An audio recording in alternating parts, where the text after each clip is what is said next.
Somebody done showed they can't run a blind over that point. Like 2 years ago. Well, now we're going to see if they can run a mark over it. Oh, you good, brother. You good. You good. You good. All we gonna see is. Go get him. Yes, sir.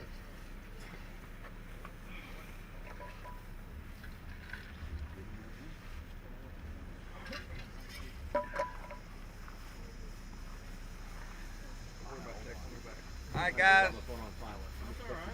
Welcome to the semifinals. Congratulations on Thank you for asking, but no. making it this far. You're gonna come out of the holding blind. Actually, I'm gonna bring you up like I did in the last series, up to this arena tent. So we'll be ready. You're gonna exit that way just like you did before. Come up on the mat. You're gonna have 2 white coat marks come out first. Short white coat marks gonna throw left to right. Long white coat marks gonna throw left to right. Short one's a mallard, long one's a flasher. At that point, you're gonna load 3 shells, sit down, blow your duck call. Bird 3 comes from that hay bale. You can barely see that umbrella sticking out. Barely. Slightly angled in. Slightly angled in from right to left. From the grass out there. Slightly angled back from right to left. Where? Mallard, flasher. You'll see it when it comes out. Bird 5 comes from right here, landing right there. Shoot all 3. You'll load 3. At that point, you got to pick this bird up first, the wipeout bird. After that, you pick them up in any order. No major penalties. These both retire. Those both retire. Well, the long one retires. The short guy goes and sits on the corner of that grass right The there. long one laying in that cover. No, it's landing in the short grass right behind the water. All right, 5 marks. You got to pick the short one up first. After that, you can pick them up in any order. Not as simple as we've had. You cannot point out the hunt test marks. You can point out these 2 guns. You cannot point these out. Is that long gun gonna retire yourself? Into the you can see the holding blind under the little shed. At what point will he retire? As soon as his bird hits the ground. Okay. All right. So he's gonna be retiring while you get your shells. Yes. All right, test dog. All right, here we go. Guns up, guns up. Dog to the line. Matt, tell me. 1. No. No, I knew it. Not mine. They're in Hay 72 bale degree weather grass right right here. They're even worse. now. No, they won't.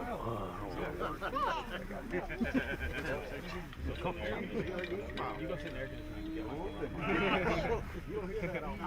Hey guys, y'all hold it down. Let him run his dog.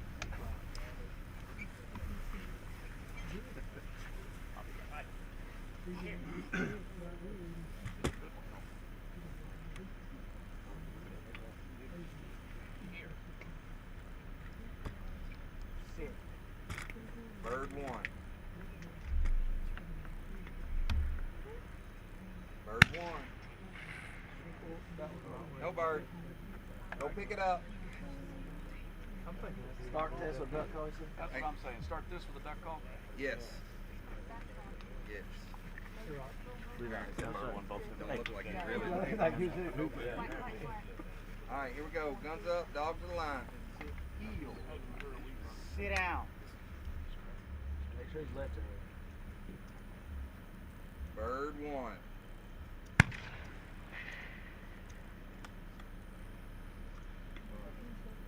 Bird 2.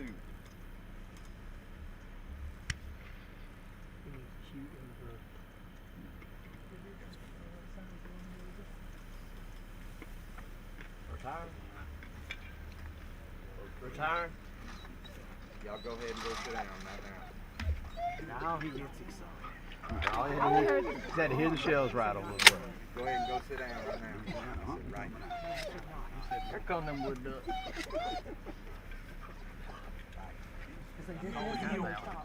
Here. No.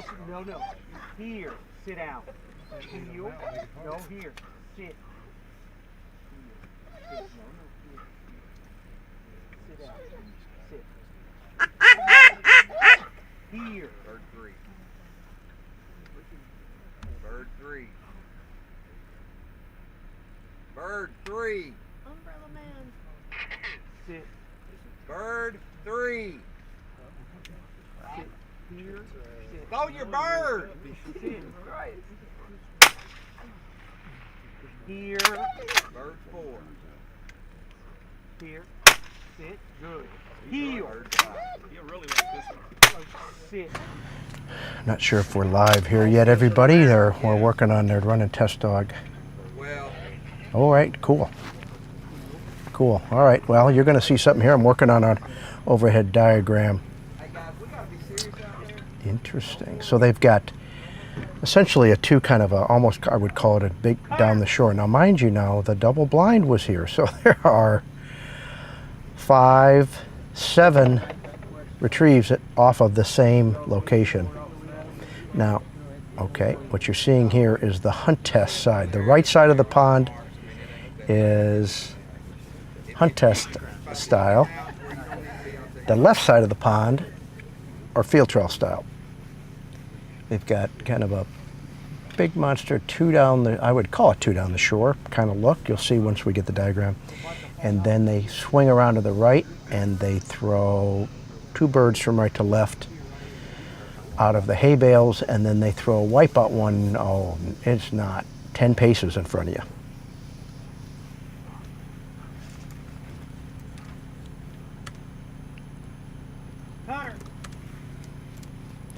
So we have 24 dogs back here to the 4th series of the 2025 Super Retriever Series Crown Championship.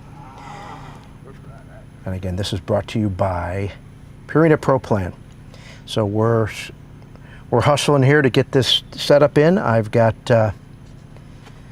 some drone footage here, or drone perspectives I'm going to share that they're going to get some diagrams for you. And well, not very often do you get 5 marks in one setup. Well, you're going to get it here.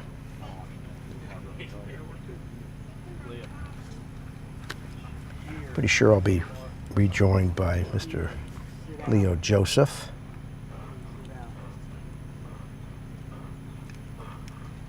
Sit.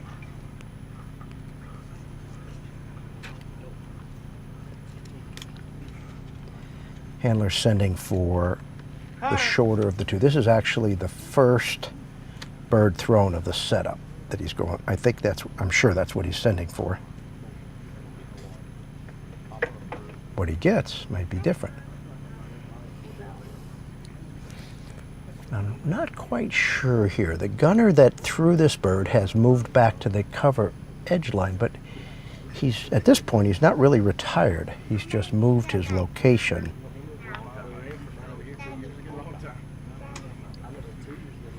And it's thrown, well, he's going pretty much at it onto the tip of a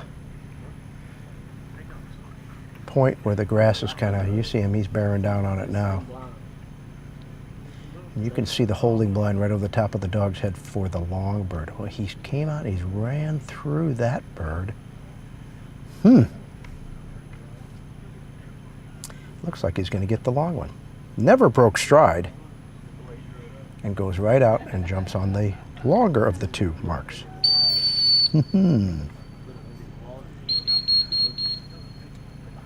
Once again, lots of semi-quiet handlers up there.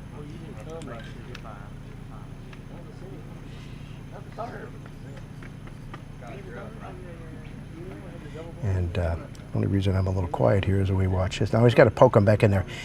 Well, we're doing 2 things. We've got the Garmin tracking app here working on our setup. All right. Looks pretty good. This is going to be cool.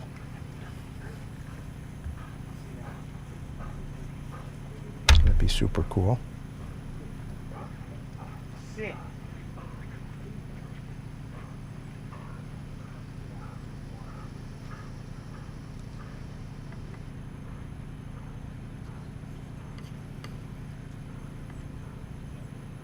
Cutter. Now he's got to go back for the bird he sent for originally.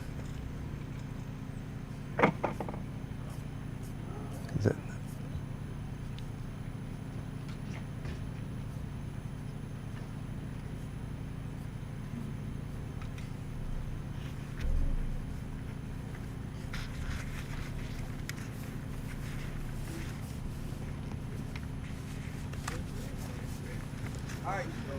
Went back and got it. Any questions?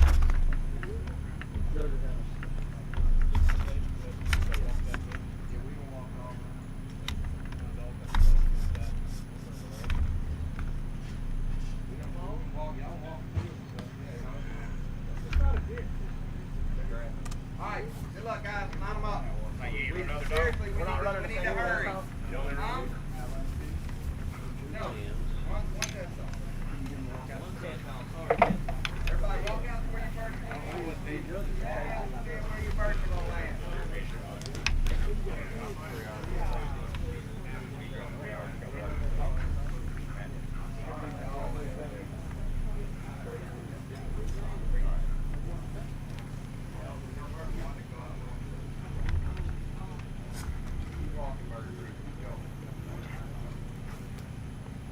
Okay. Like I said a minute ago, we are live at the 2025 Super Retriever Series Crown Championship. We're looking at the longer of the two marks of the setup. I think that gentleman in the white jacket is actually standing at the location of the longer of the two. And, well, it's going to be interesting. And certainly the time All right, good luck, guys. is Line 'em going up. to be dependent. The only really real swim is this long left bird, if they swim to it. So, all right, we've got our Garmin test dog collar coming back, and we tracked them for future reference. And all right, we're going to mock this up. Get this diagram so you guys, well, there's a good look at our two left-hand birds. And the white jackets, they're standing at the locations the birds land, is what you're seeing there. That's where they land. So the left one of those is the first bird shot. The right one is the second bird thrown. He just raised his arm. Then there's a big swing to the right side of this whole pond, to the right of the lines that we just did the two blinds. And we have two hunt test style marks that come out from behind hay bales and a very short wipeout bird that certainly could easily be a breaking bird. If you can give Sean Leach, she's the woman that actually owns the product, lets me control this. Sean? Sean Leach. Well, okay. I just got word that we just want to give a shout out and a thank you to Sean Leach, the owner of this beautiful property. And you've taken care of this? That's good. Thank you. All right, and we've had, it's mowed beautifully. It's been available for the last few years, and we are fortunate to have it. There's a look at our line, everybody. It's time to line them up and get this show on the road. When I say bird one, that way when I get to you, you're ready. So, Leo, I got a question. My first question is this gun number one. Walks out, throws, retreats to the tree line, but doesn't go in a holding blind? That's right. So, what do you call that? So I'm not going to call it a retired gun. It's a good old 10-step, man. 10-step, baby. Okay. So I'm going to go G1. There's R2. Thrown second. Which one, help me out, Leah. The two hunt test bird, one comes out from behind the Johnson grass clump. That's right. That is bird 4. So the middle one with the umbrella is 3. That's right. The longer right one's 4, and the wipeout is 5. That's right. Okay, very good. So I'm going to put these, working on this, G3.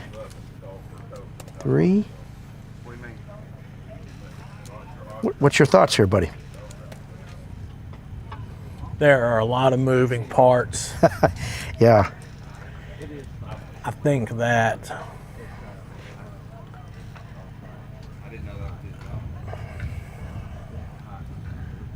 I like the two left birds. I think it's a good test all in all. I'm interested to see what we're going to get out of longer two hunt test birds. Okay.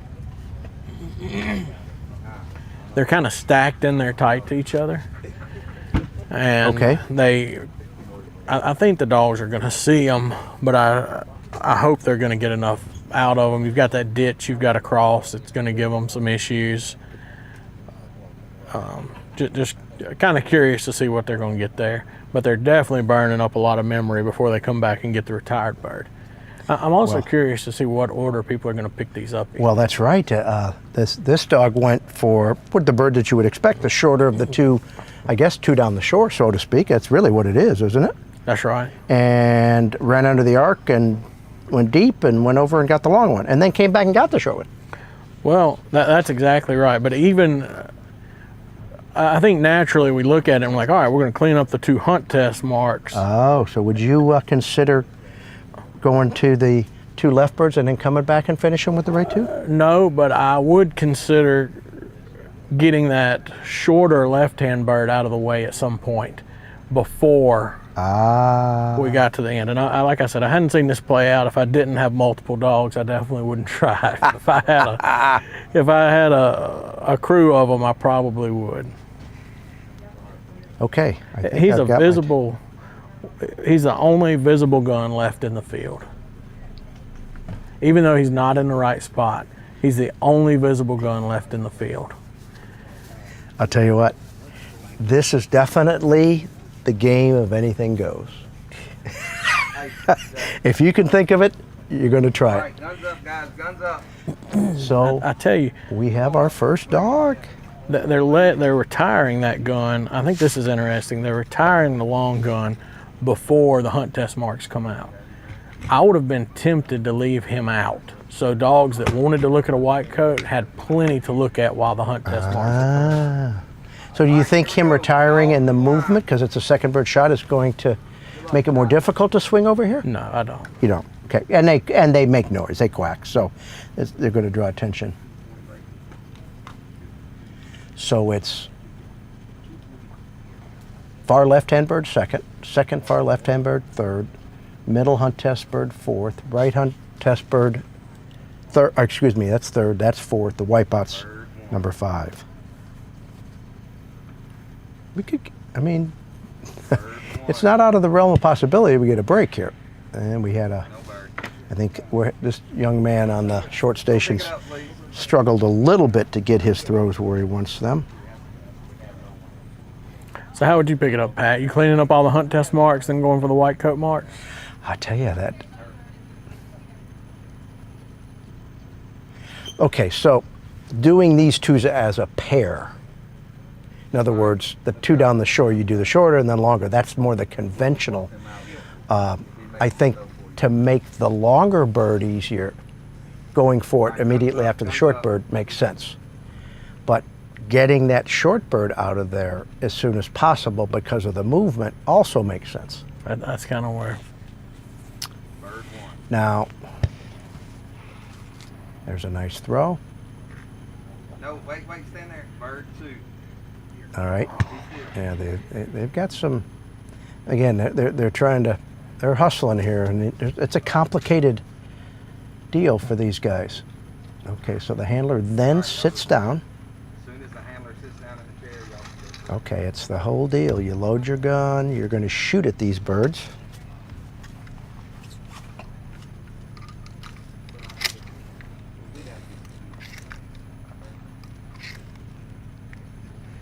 It actually takes a fair long time just to develop, doesn't it? Yes. Can they finish this? I don't think so either. Got 24 dogs to do it. To finish it, they're going to need to be under 10 minutes a dog, and I think they've got 2.5 minutes of getting the birds out. The dog saw them.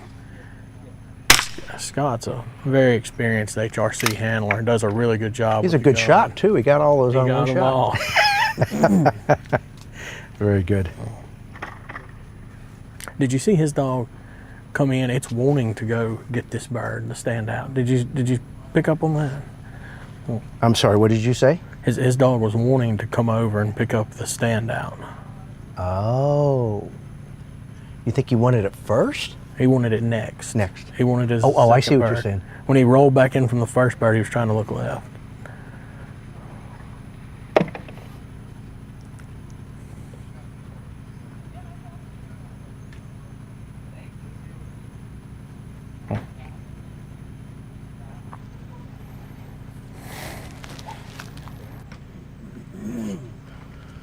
Just want to show you the diagram I put together. I think that's pretty accurate of what we're seeing. That's pretty accurate, boss.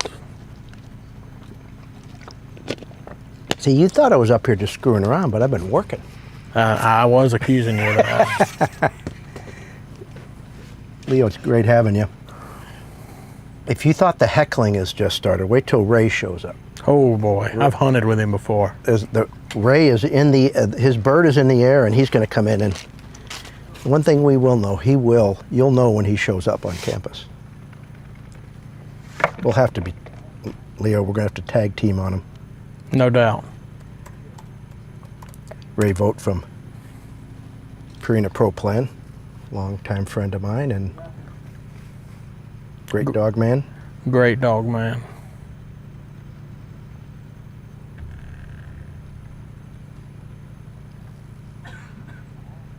What do we got? Did we get those in short order? It looks like it.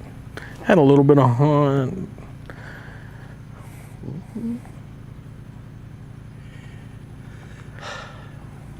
You know, they are hidden, but the two places the birds are coming out of are the only two things in the field, right? That's right. So they, for the most part, they're like a gun station for a dog that is used to doing that. That's right.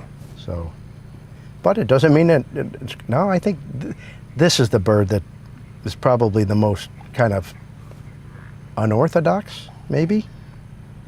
Could be interesting. It's, you know, it's got a degree of discipline because you got to take some water. But you got to be relaxed too, because it's not just take the line, and it's easy to do what our test dog did and just get the line and just keep going.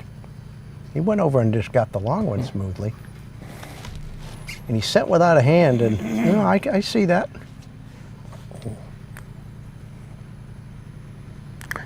Tell you what, these guys gotta feel. Let's get in there and knock this out and put some pressure on the rest of them. Yes. A clean run here definitely puts the heat on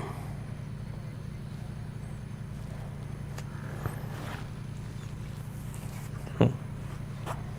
Where's our dog at? Is he definitely taking a fair He's a amount? little fat right now.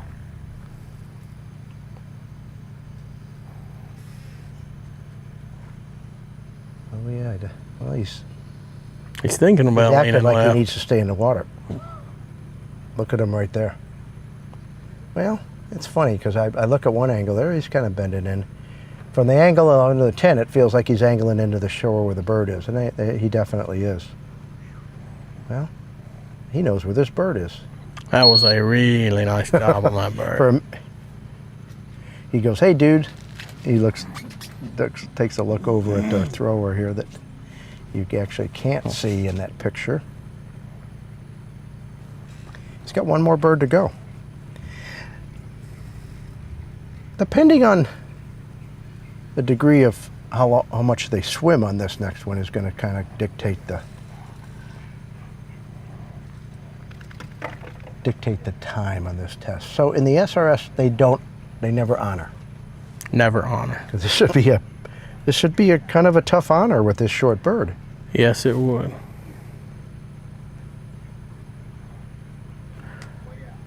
Playing for money, there's a few too many variables that come into effect. Okay. You know, you get into having them, obviously you earn your right to run in a certain order, and you get in a situation where one dog may not need to run next to another dog on an honor, given their names, so it adds a lot there. And also, you know, the field trial, a lot of the time you're at the line, you can't talk. Here you can. Oh, so there's a bigger risk.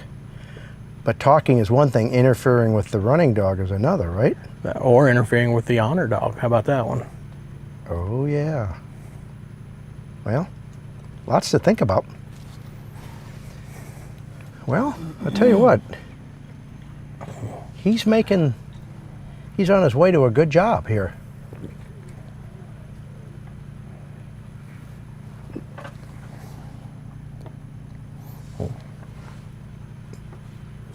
Yes, he is. His head's in the right spot. Do you have that map over there? You can pull up one more time on what we're the overview. Absolutely do that.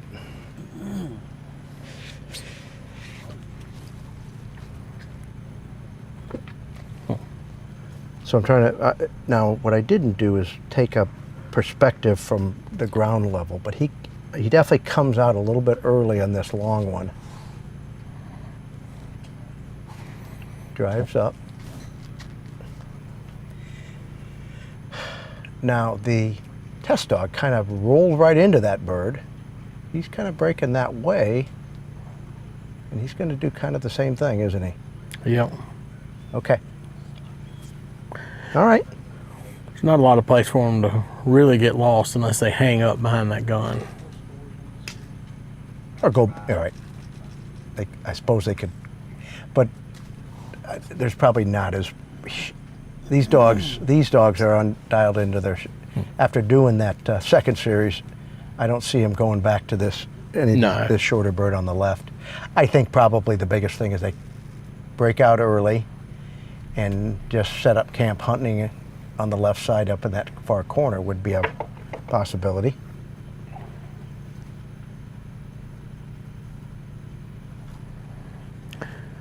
So he had, we're at 2:58, essentially 3 o'clock.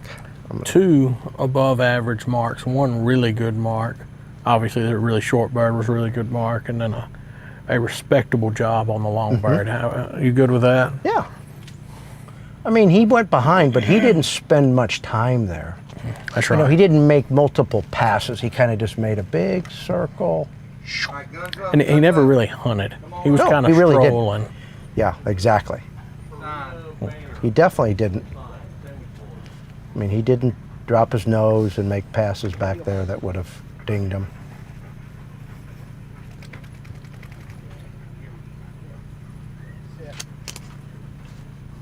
All right, here we go. Dog to the line.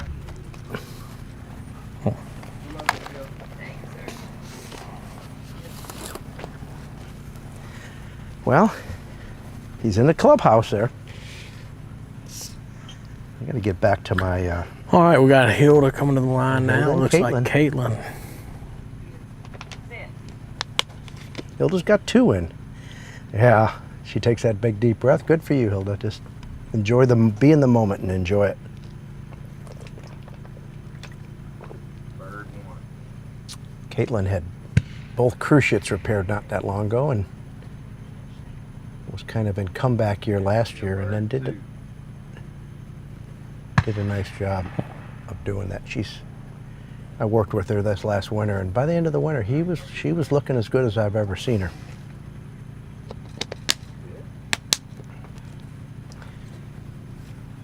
Well, and she's down to the top 12 amateur dogs entered, so.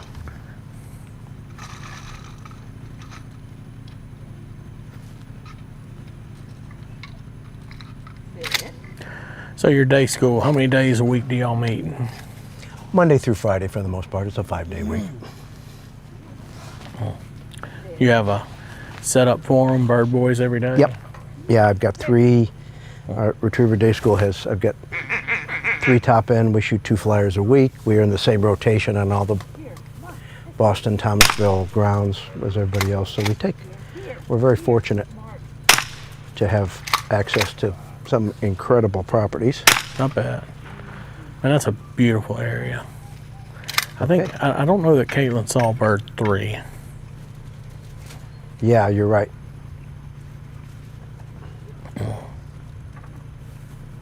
She also wants to look left. What's Hilda going to do here?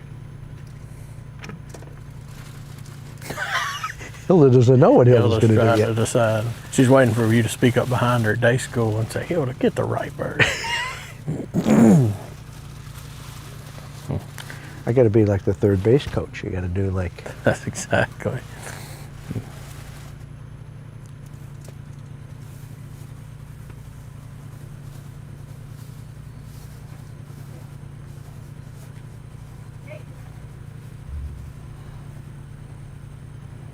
Now, I don't think Caitlin got a real good look at this bird, so she's going where she's sent. I know she's going to the middle. Oh, nope. She's just got to commit to one of them. But she's kind of in, okay.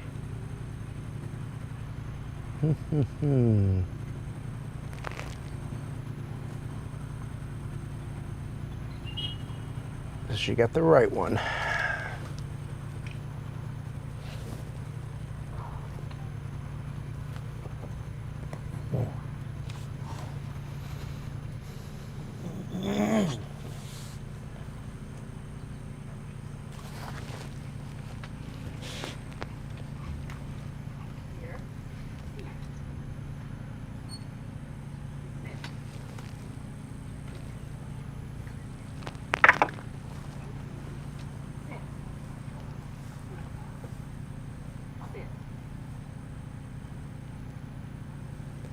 She's pushing a little more left.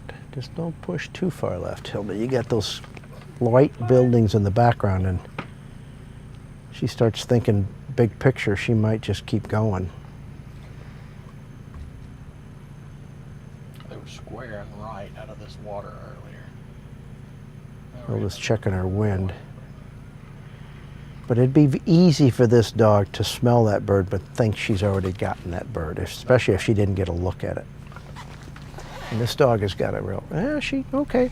Well, she's broke down. She's a little wide. Got it. Okay.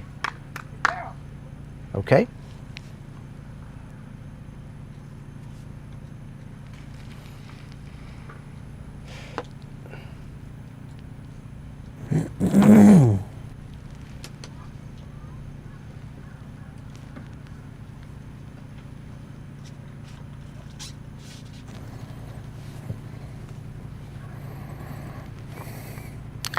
So your day school, how many sets y'all trying to get a day? 2 to 3. 2 to 3. Every now and then. Probably average 3 setups.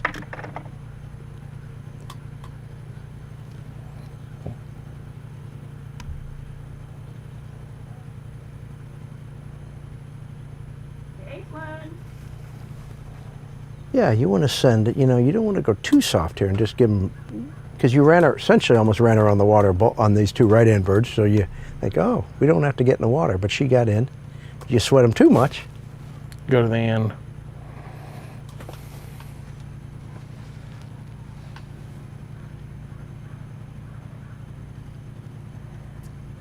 Looks fairly similar line to our first dog, but it's all about what she does in the next 20 yards.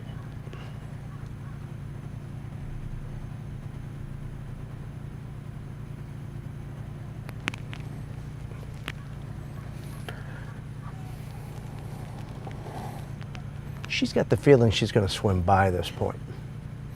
Yeah, I thought that was Scott's dog too, and it kind of hooked in. We'll see what we get here, but Caitlin's holding that line a little longer than Scott She's did. going long.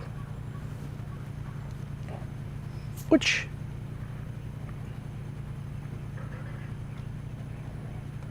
you can go, and the test dog came back in there and got it. The test dog did not handle on the left bird, or did he? No, I do not believe he did. Which I thought he was probably prone to, but he didn't. Well, she's running the water blind we did 2 years ago. Look at and the doing line. a beautiful job. See that? Look at. Oh yeah. And I say that point that she's about to cross here was that was the exact place. Look at here, right here on the big screen, where you crossed the point Oh, on the yeah. water blind 2 years ago, No doubt. and you went right to that clump. And I'll be darned, there's a bird behind it. See it? I do. But she's doing a nice job on the long bird. Yes, she is. Well, this for this dog to, she's trying her guts out to do the right thing. It's all going to be a matter whether she can come back in now. And talk her into going Well, let's short. see. She doesn't have this bird yet, but I got to believe, I can see it on the screen, that she's apt to come out and see that. But man, she's even fighting the wind and taking more water. What you gonna do? You gonna? She got really nowhere to go here. There's that dry ditch. That's right. That's that. Now I'm a little bit familiar with that. There's not a ton of room back there. No, but she's hunting deep. I see her coming in. She's on the, there's that, sometimes has water. There she came back and got the bird. Okay.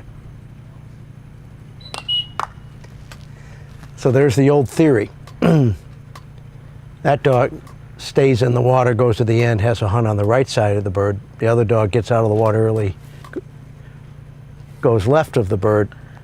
Is there a difference? Now, she hunted closer. She was closer to the bird when she got out of the water, but she did drive to the fence and went left and hunted a little bit back there and then came back. I think she had a tighter hunt. I'm going to judge that tighter hunt better. Better. What about you? Yeah, I think so. The other dog covered a lot of area. He did it quickly, but he covered a lot of area. But what I don't like is when judges decide to judge on training standards, you know, like, Yes. you know, if Scott's dog gets out early, makes a right and goes out there and stomps on that bird, that's a great mark. No doubt. No doubt. You might have handled in training, but that doesn't mean, I mean, if he knows where the bird is, he knows where the bird is. But he, you know, right, he went left.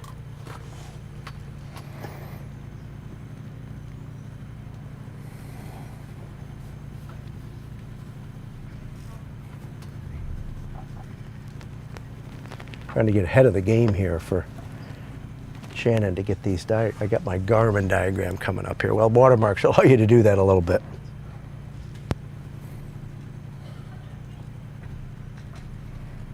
Because you get the swim back time.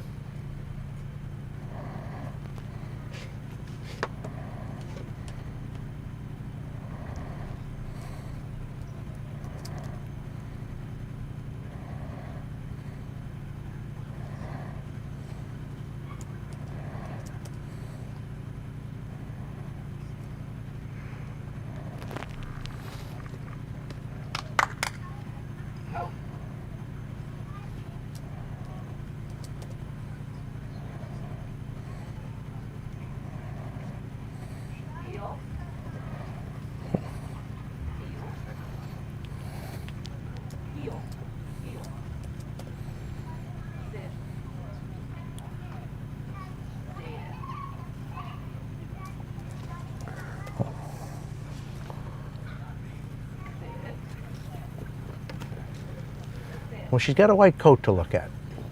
You know, how hard do you? You got to fight him off if it's some, but you don't want to. You've got to tell her it's okay to go for him, but you got to talk her into this bird itself. Now the wind is a little bit right to left. If you go in with the right attitude, you'd think you'd probably wind it under the arc, but. That's right, if she has enough conscience to get the water. But it, yeah. Real easy to, in that situation, to not get any water.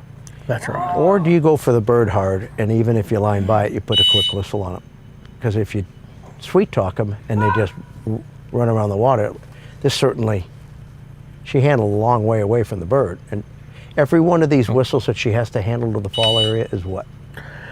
The initial whistle is 2 points plus a 20-point penalty for having to handle to the area of the fall. What about the second whistle that gets you to the area of the fall? 2 points. Okay, so at 2 points, so there's only one penalty for the initiation of the handle to the area of the fall. That's right. Now the judges are also going to give her a marking score. A marked, oh. So every mark you send for, they're going to give you a score between 0 and 20. That's separate from that penalty we just talked about. So, is 0 perfect? 0's perfect. 0 would be a mark that cannot be done meaningfully better. And is 20 a failure? 20 is the point where you say, I'd have rather seen a handle. got You it. see what I'm saying? But she did handle. She did handle, But you're still trying to judge. You're still trying to put a. And so all you really have to judge there is how far Her off conscious. line. She swam like a sweet girl all the way to the end. But I was trying to get the shorter bird. Oh, I know you were. She just, you know, you would give her a hug. She's trying hard to be a good dog, and that's hard to talk them back in there. All right, here we go. Bobby didn't want to go. Listen, you got all the time you need, take your time. Okay. You don't come here until you're ready to run. Yes, sir. All right? Yes, ma'am. Yeah, Hilda's got two essentially back to back, so I'm trying to work out the details on that. So coming up with that marking score, people who don't come from this game want to give her a 20 marking score because they say the dog clearly didn't know where it was going. Okay, all right, let's talk about that. The way that it is supposed to be judged is you can't judge intent. All you can judge is what the dog did. Yeah, you got to judge what you see, not what you think you see. So there, all you really have is offline points. Copy that. Okay, I'll buy that. So at the point that dog was, had it turned, made a conscious decision and gone straight to the bird, what would its score be? You'd only score the offline points? That's right. So that's about what she should get. It's the offline. Well, what I'm saying is that when a dog does that, me personally, I'm even more impressed that they knew where the bird was. That's right. You know, just from a dog man perspective, not from a judging standard. Bird 3. That's the dog you want. Dog I want. You bet it is. Bird 4.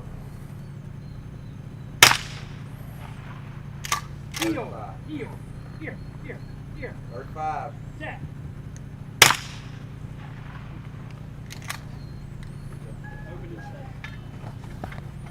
Well, if that baby came out as a winger, What was that? if that wipeout bird came out as a winger, Man, that'd be a pass. well,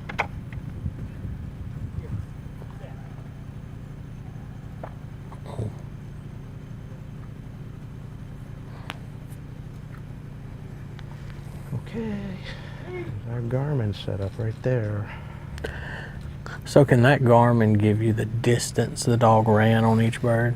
Yeah, hold on. Let me, what it'll do. All right, we got Kevin and Pete here at the line. Oh, yeah. Well, he's in a good spot on this bird, I think. It's a little bit more left than we think, though. It wouldn't be that hard to go under the arc of that bird and get the right one. No, it would not.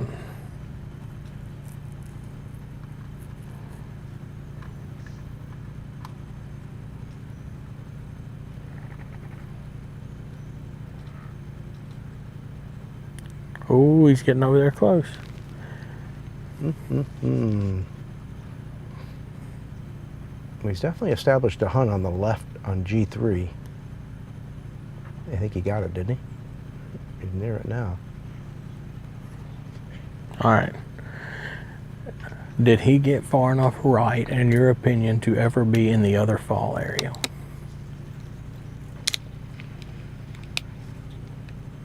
But I can't call it a switch. I could have called it a switch almost if he'd have gotten the right-hand bird. That's what I'm saying. Did he ever get into that fall area? He got into the middle fall area. He established his hunt in the middle, and don't you think? Yeah. Yep. So if he would have got the right bird, I could have said, oh, you might have a case. No,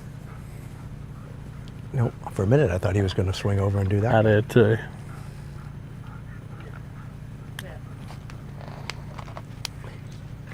Interesting.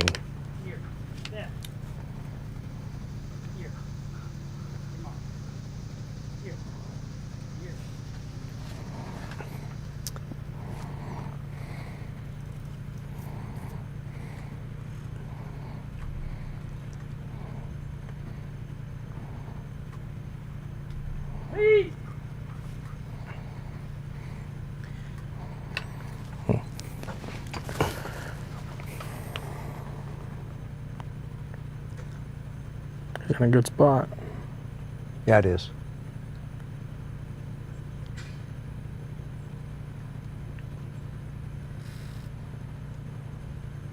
Be safer to get that bird before the middle bird. Yeah, possibly. Almost feels like it. Ooh, but he went through it.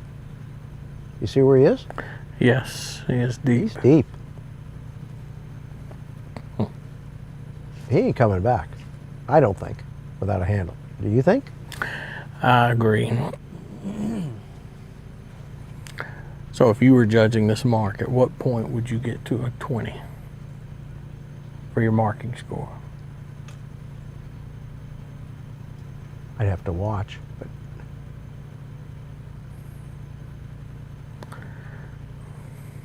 I mean, so, you know, I'd have to kind of wrap my head around the theory of like, what's the difference between a 14 and a 16 and a 20, you know?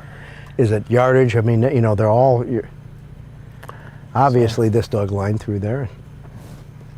So a dog that gets a 0 to a 10 should be a dog that proceeds directly to the fall area, establishes a hunt, and has a disciplined hunt in that fall area. You know what I mean? Even if it's an extended hunt, but it's disciplined, it's in that fall and I'd have area. to kind of listen to, all right, tell me what your perceived criteria is for these scores. That's where I would, that's the discussions I would need to have before judging. And I want to know more about it.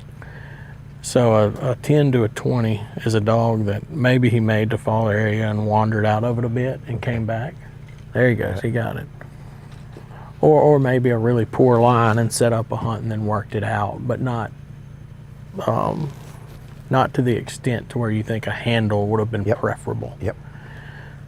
Then once you get to the point where a handle would have been preferable, the judges are supposed to give a 20 marking score and then start assessing wandering penalties. So this is where you can get into some really big numbers. And the wandering penalties are where they continue to let them hunt. That's right. Okay, copy that. Okay. All right.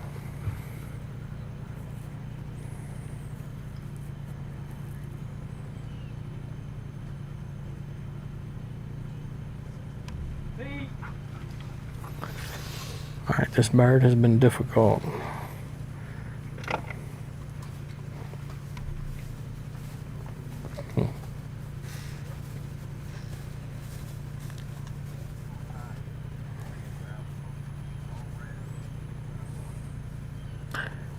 He is thinking, isn't he? He is thinking. He's in a pretty darn good spot here. But part of it's going to be, I see the ripples coming from right to left. Does he wind this?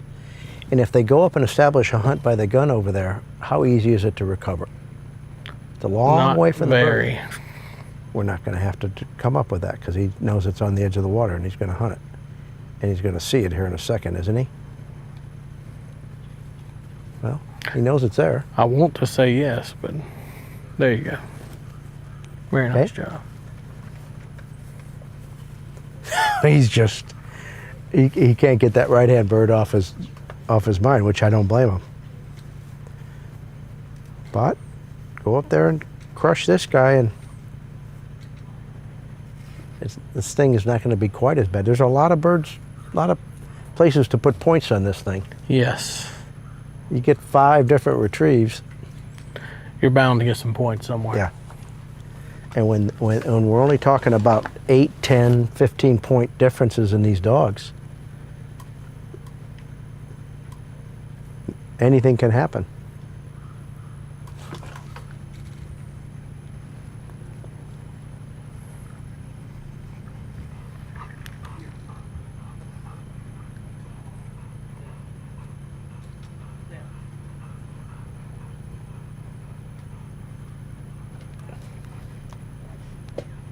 Well, I kind of got ahead of the game here, Leo. I got my I got my Garmin diagram done. I got my drone up. I got my aerial stuff to Shannon, and there she's going to pop it up. So all we get to do is sit here and watch and tell them what we would do. Sounds good. You've been a busy bee. So I always felt that big watermarks are the last thing to develop in dogs. I mean, these complex, multiple tests that take 15, 20 minutes, that there's so many decisions to make. And I also think at the highest level, they're the most challenging thing for us as trainers to train on and interpret. You know, when you're doing derby and qualifying, it's like you got to go straight, you don't go back to the old fall, don't cheat. But when you've got to give these dogs a lot of room to sort things out and interpret a dog's intent on the 5th bird retrieved that you have no idea if he knows where he's going, it is challenging. And you jump to conclusions about what their effort level is and correct for things that they don't know what they're getting corrected for. That's tough. Yeah, that leads to a bad place, and it is hard. I mean, you've always got to try to give them the benefit of the doubt. Now, the more history you have with the dog, the easier that generally becomes. Rick Mock was one of my mentors, and he used to always say, make a note of it. Yeah. Make a note of that. We're not going to mess with that today. Make a note of that. Yep. If it's an issue, it'll repeat itself. And I believe that what good judges do too. They see something like, oh, maybe one pop, or maybe something that says, because the pop thing is the lack of perseverance. That's what that's all about. That's right. That's not something we want in our dogs. But if you see a random behavior that you don't see again, but if you see it recurring in other ways, then you can draw some conclusions. Okay, so he's going to take the big swim. Where are they going to, I mean, all right, so do you feel like he is about the same distance offline that Scott was when he went? Yeah, I would guess, wouldn't you? Mm-hmm. But he's made another right-hand move. Yes, he has. And he could, and then with that channel that he's going to, if he lands on the right side, it's going to be harder to get. You're not just going to zip over and get the bird from there. No. He's upwind of it. He may channel out. I don't. No, I think he said it to the point. Now, you know, again, this is like interpreting this. Is he just, because if he's just lost and he's just saying, you know what, I don't want to go back to where I've been, I want to stay in the water, I want to fight the wind, all admirable qualities. That's right. But we still want him to mark the bird. That's right.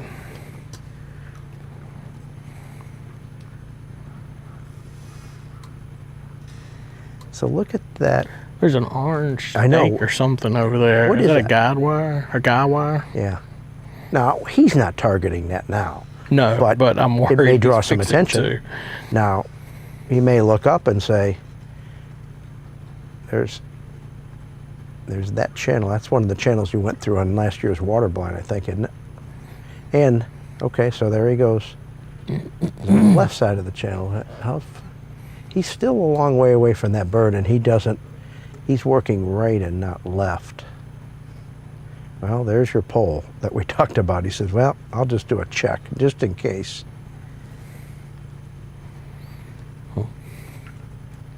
I see that white rock there he just passed, or white something. Mm-hmm. He didn't act like he noticed it.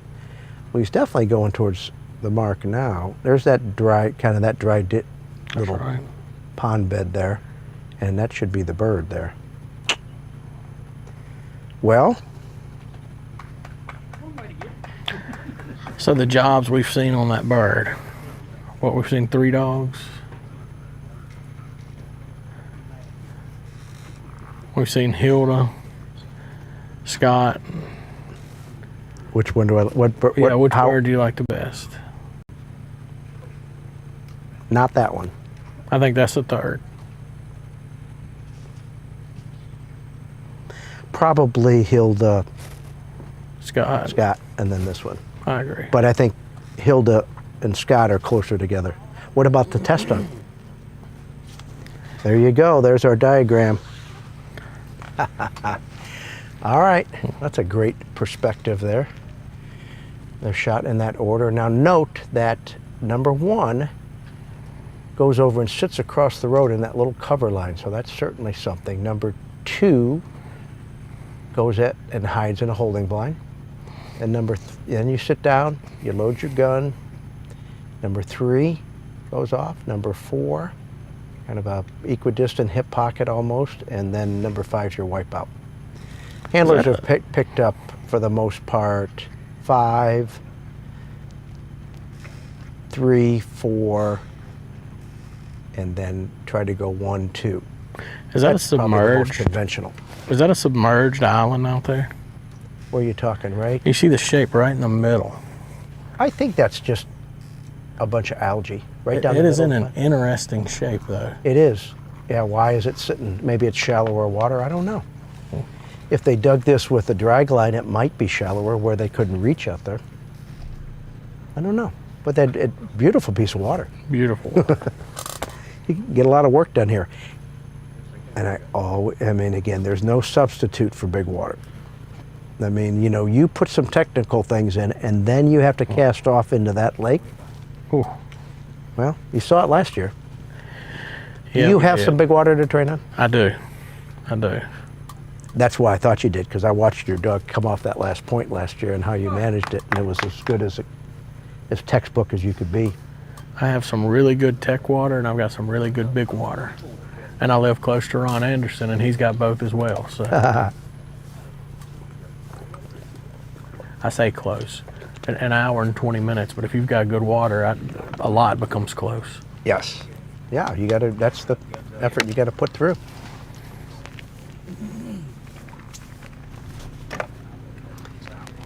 Very interesting.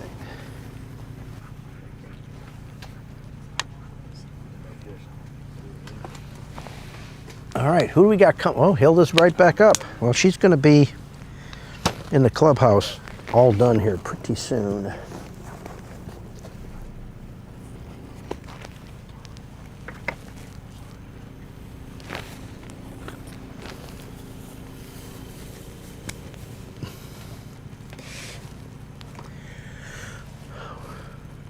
Well, that was 16 minutes and 50 seconds for that dog.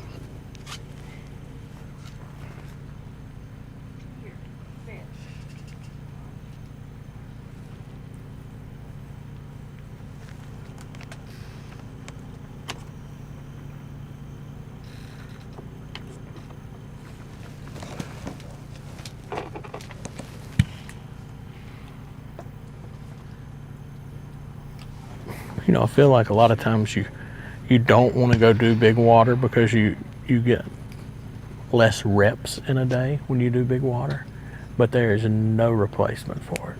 Nope.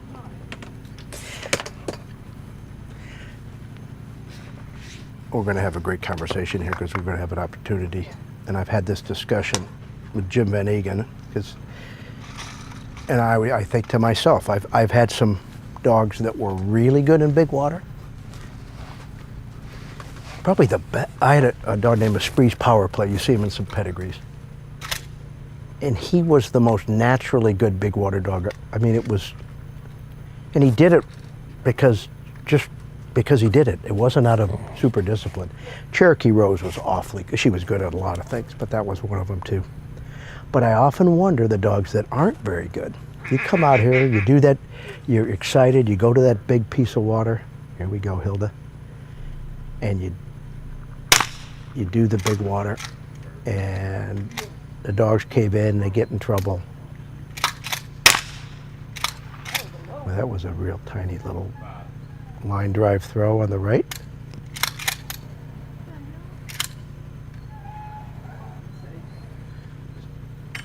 Do you think twice about that? Hmm? Yeah, that was a bowling ball. Ain't no better than that. Huh? Is that what you were asking? About the gun not going off? Oh no, I was the throw was really. So they called that a no. They decided to Yes. call a no bird. That's what I was waiting on. Sorry, it kind of caught Well, my I attention. was trying to decide. You know, she was struggling with getting the shots off. Yeah, sometimes those shells don't cycle real good, or we all train with different shotguns, and Okay, you're not going to hold that. Okay, so you go and do that big water. You come out here and you do the big massive swim by the point, and they do what they do. They cave in, they get in trouble. Then 2 weeks from now you come back and you do it the other direction. They cave in and they get in trouble. And before long they look at big water and all they see is trouble. Yes. And the dogs that aren't very good at it, not only aren't very good at it, now they're neurotic about looking at it. And I guess I found that out by unfortunately making that happen, right? That's right. So is it worth doing even more so, going to some, you talk about that's all you get done, to go up here and just do some big swims across water that aren't with big angles and big crosswinds, just to do big water for the sake of just swimming? I think it is. I do too. No doubt. It would make sense to do it. And the other thing that we found is when you start doing more water conditioning and the dogs become stronger, more comfortable swimmers, they're less intimidated by it. But some dogs just naturally are not comfortable with big water. We talked about the, what do you call it? Hydrophobia? That's it.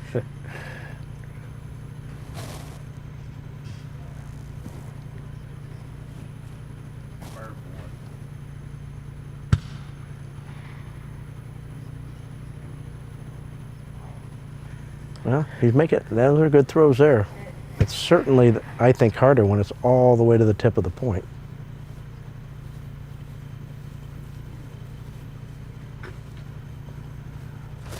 I've got some really busy tech water, and people will show up to train on it, and the first thing I always tell them is, look, pace yourself.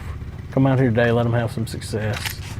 If you want to road them. Just let them look at it, whatever level your dog is, but play down a little bit. You know what I mean? Let them have some success. Don't make this a chamber of horrors. There you go. You talk about big water, you can talk about tech water can be the same way. I have a question for you. It blows my mind, Pat, the amount of people that will set up a monster setup the first time they come out there. Oh, yeah. Ooh. Now you got...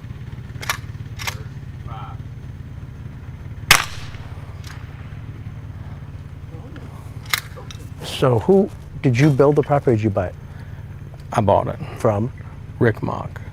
Oh, okay. We bought it from Buddy McDuff. Got it. That's what I thought you were going to say. So Buddy McDuff was a client of Danny Farmer's. That's right. And is that the place that they tried to recreate CL2? Car Lab 2? Yes, they did. Rex's place, that's why.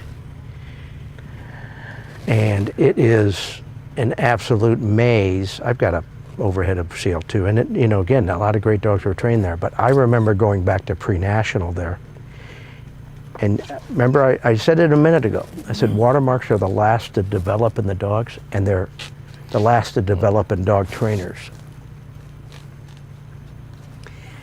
At this big gray level. And CL2 was a place that you didn't know if they were cheating, if they were being honest. I mean, there were so many, and there were like 6 decisions on one retrieve. And so I remember when I pre-national back at Rex's, I had to just go there and close my eyes. I was going into a national, the last thing I'm going to do is start nitpicking them on every little sliver of water. And I say a national because, they've got to be free thinking. Really? I mean, they've got to you can get more in trouble at the national by being too watery than not watery enough half the time, especially early, because they don't have enough time to do the big. That's true. You get these little cute sliver here, and you got to do a water blend. But if you couldn't do that, you probably wouldn't have been qualified anyways. That's right. But go to CL2 and all of a sudden throw these complex things where we're not, and I'm so glad we did that. But I've trained there a bunch because I spent quite a bit of time at Rex's. But now I looked back on it and I said, you're right, you could make it a chamber of horrors. Every time they see and the chamber of horrors happens when they get corrected for something they don't know what they're doing. That's exactly right. And I feel like Hilda's in a pretty people good are spot so here. focused on getting a setup in, and when you're on a CL2 style piece of water, maybe you just need to pick a concept and work on it. Nice. That was Oh, absolutely. Yeah, you know, and I was a bigger is better guy for so long. I came out, I wanted to find the hardest water blind on the property and hardest set of marks every time. It's what I like to do. And I, you know, made some good dogs that way. But I, you know, I developed that. And when I went back to work for Mike later on, I kind of like had to, I rethought some things, and we started to like, you'd be amazed, like, all right, let's, instead of putting 3 concepts in one big setup, let's put one. And let's not try to throw the whole kitchen sink at them all the time. All right, now, her first dog pushed off. This dog's not going to do that. I'll bet every TV and everything here that dog's not going to turn right and swim to the end of this ocean. I mean, he may be better suited for this. Caitlin's just, you know, she'll default and bless her heart to do the big swim. This guy's in a good spot here.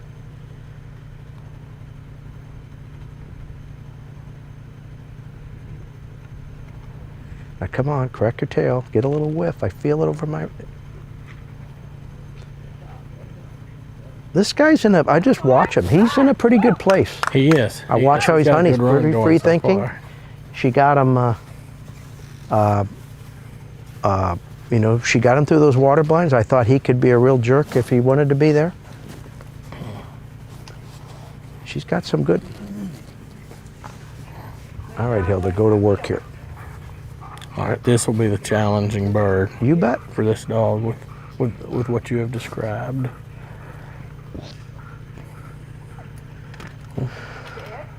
I love that she's taking her time. But you got, this is as much blind for him as it is Mark. Yes. If he'll default, if he'll say, okay, when in doubt, go stay in the water. She sends firm. He's leaning left. Yeah. Now, I don't think he's going to go back and hunt the short mark, but she's not even going to give him a chance to. I think he would line out and go, and he could go to that far left corner and then just wallow around, and, you know, you're worried about the dog just getting over there, because he left telling you, I don't know where I'm going. That's right. Either I don't know where I'm going or I don't want to go there. That's right.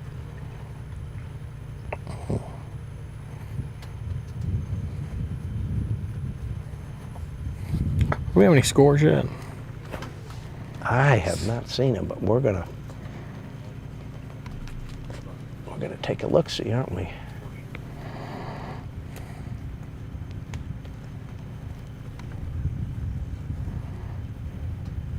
But I bet you we don't see them right away.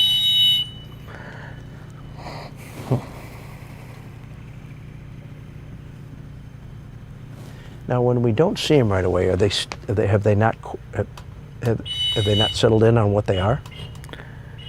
I would think they're wanting to take a few more dogs. Now, will they sometimes go back and adjust a score? Well, what I would like to do if I'm marshaling, run the first 5, get 5 scores recorded, and then say, look, who was the best, who was the worst, and make sure that you have the amount of separation you want, make sure the parameters you put forward are correct. I think it's smart. And then come back, and if you need to tweak something, well, maybe we didn't give him quite enough for getting out early, or, man, we might have hit him hard for that, because looking back, that really wasn't a bad job. And that way you've got the parameters you need for the rest of the dogs. So much of scoring this comes down to the discussions you have before you start, and the judges knowing what they expect, knowing what they want, and putting points out there where they for the dogs that don't do what they want. Right. All right, we got Jared and Moon coming to the line. Let's see what old Moon Pie's got for today. So we've run 1, 2, 3, 4.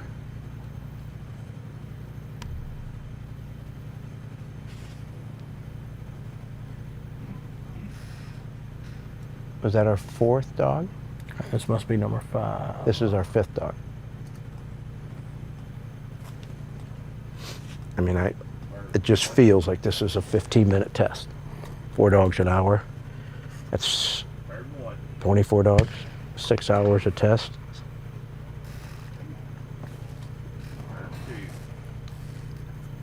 So you get 5 hours left if you run 4 dogs, and it's 3:41. You don't. It takes you to almost 9 o'clock. That's right. So you don't finish this. You do not finish this. I don't see how you finish this.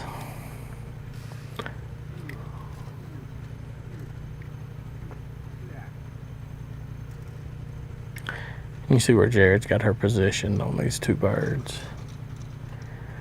And she's not trying to look back left at this point.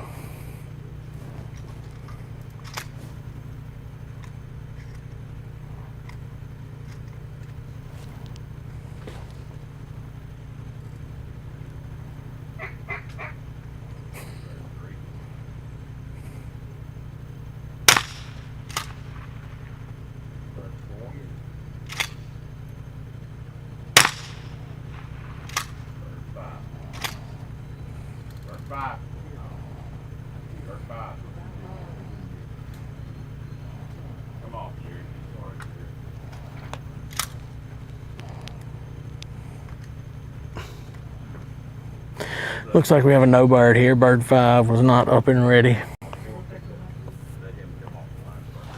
Well, when you got 5, Hey, bird 5, come back here. and again,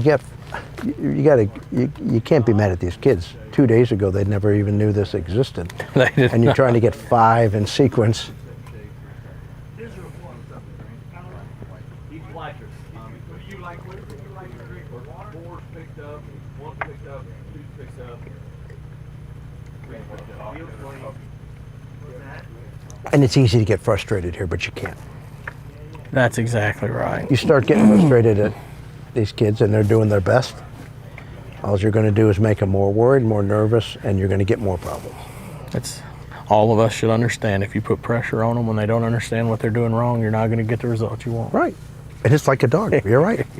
Right?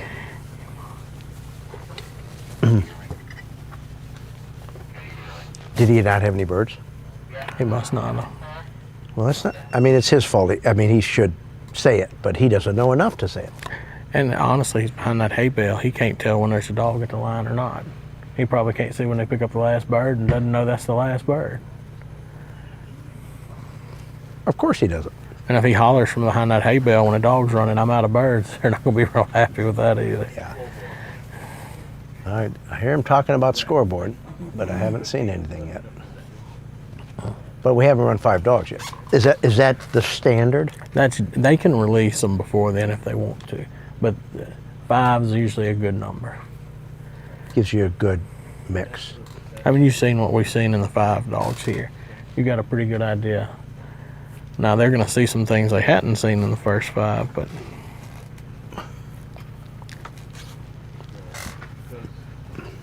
I just want to give you fair warning. Ray has landed. oh boy, the party is about to begin. So he was in my flight at the Master Nationals in Georgia. Man, we had a big time. You know, that dog of his is perfectly suited for this. Yes. She's done the hunt test stuff. She's a legitimate, she's completed some all-age stakes. Amateurs opens, I guess. She's complete. And if Ray wanted to do it, he's a good dog trainer. Is she? I said, what are you waiting for? I think we need to put the pressure on him. So when he starts bullying us, that's where we're going. Well, here's my theory with Ray: that a good defense is a good offense. You got to hit him fast. There you go. Hit him low, because he's going to come in. Ray's going to come in. He's going to be. We're going to have some fun with him. Good, buddy? That's the thing I loved about. We're bringing Perrine on board. You had Carl Gunzer, who'd finished multiple nationals, made many fields. He knows what the retriever game's about. Ray, same thing. Absolutely. Mike Botts, same thing. And the representatives coming in here, they've stood in the shoes of everybody here. And so when they're trying to represent you, they're trying to represent what they did for years. And they're doing everything and what they feel is your best interest. And they understand the expectation and why the expectation is what it is as far as with the dog food. They're hunters, past field trialers. Now, you know. I've hunted with Ray. Let's don't call him a hunter. I know. He likes to hunt. I like. Are you listening, Ray? I hope he is. If he isn't, we're going to replay it for him. All right. Here we go again. Round, try 2. I think that dog got some good throws, although we just didn't get bird 5 off. That's right. I just got a message from my wife. It probably says, be nice.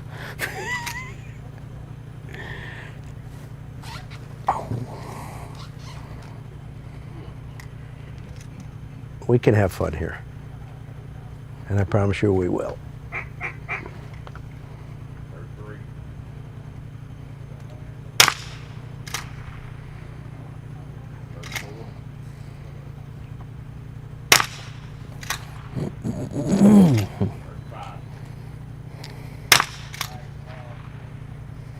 So I've often wondered, would it be more efficient even in a field trial to use the radio to signal instead of wave?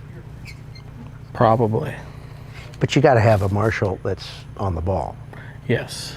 Because the judge, you don't want the judge doing it. Or I suppose you could. I guess they're the ones that signal anyways. I have a very mixed relationship with radios. When I'm running hunt test stuff, I really like to not use a radio because I want the bird boys paying attention. And I like that with the field trial stuff too, but where you get into trouble there is if you need help. You know what I mean? You're trying to get their attention, but I want my bird boys tuned in. Okay, so he's going, I assume he's sent for the middle bird, but he's going to get the right one. But he didn't. And not a terrible He went job to the right on it. one. You know, I mean, in no way, shape, or form would you ever call that a switch. No. But it just, but I think his intention was to send middle, but maybe it wasn't.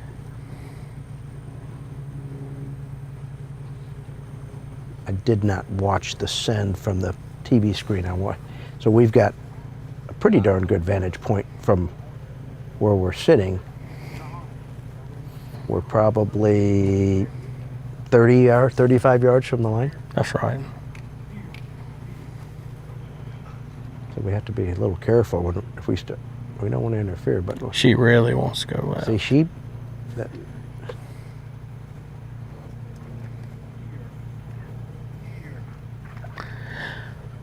So she may not have seen that middle bird. that's a good. And this may be a better way to go anyways, because if you punch her back in there and she's a little worried, she could just line and keep going. If you kind of let the area cool off, you may be able to finesse her back in. What do you do next? I'm going to let her tell me. Really? I mean, that's such a huge... Now, you're assuming that the dog is going to remember that. I mean, at that point, I think that's a pretty big assumption. But... And she's driving here.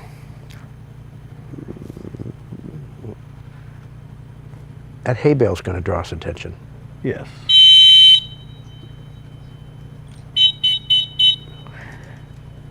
Tell you what, you might have thought like, oh, they're going to kind of do this. But... So what bird would you have gone back right next? I would have been tempted to go long next. Yeah, I think I would have been tempted. That's to go kind of what I was. At that point, especially if she went in and really knew where this bird was. Yes. Now I could go like, But the advantage to doing that bird next, to a trained dog, the bird you just picked up is your friend. Yes. Because they can reference it. You can use it to bounce them off of a little bit if they're really sharp about it. If you go over here and then go back over there. I agree with that. But he's certainly setting himself up to go for whatever he does here. He's going to have to sell her on the idea of it. And if you muscle her in there, she showed you she'll line through and keep going. Yes. She just did it here.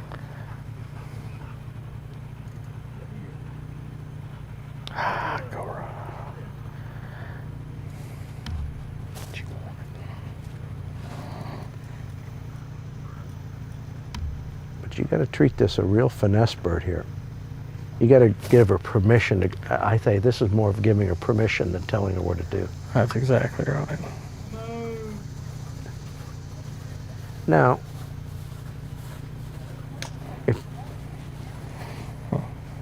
what is she? Now, on the same. Okay, what is she? She's almost on an identical line that she was the first time. Where does she go from here? Goes to the right.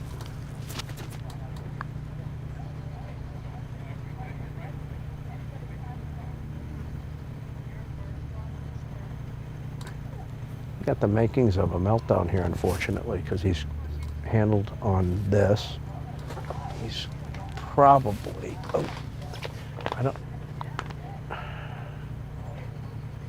I just think, I don't know how this dog comes back and gets this bird from that spot in the attitude it's in. And at what point does she return back to the right? I don't have a great view. I'm trying to half look at the TV and see, to me, Yeah, I think she's dangerously close to the old fall, is she not? Yes. And she's hunting off that right-hand gunner there, in reference to the right-hand gunner.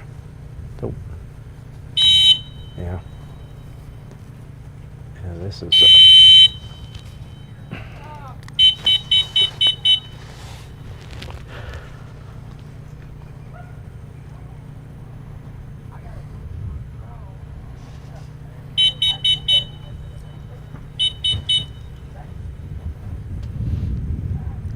I am dying to see some of these scores.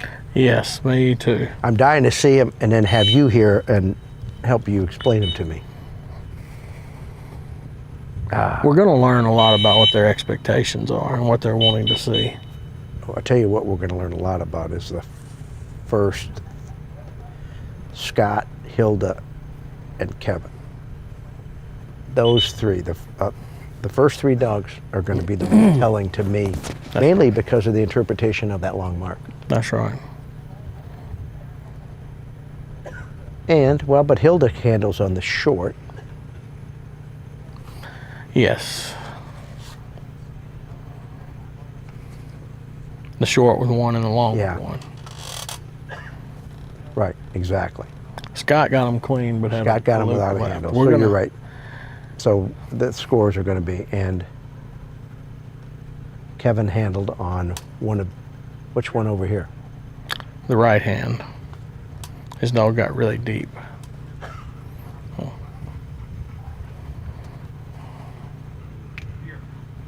Well, I'd be surprised if Scott doesn't have the best score.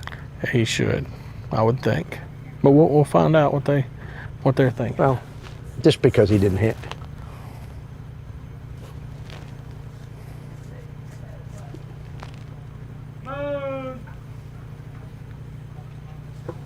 Yeah, Scott, I mean, he hits solid on these three over here.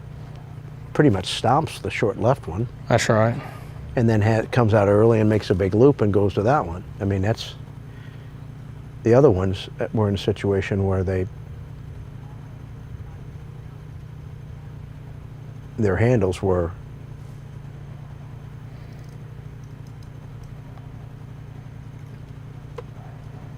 a long way away from the bird. And this she's guy's going just out going to out in the sea. ocean. Yeah.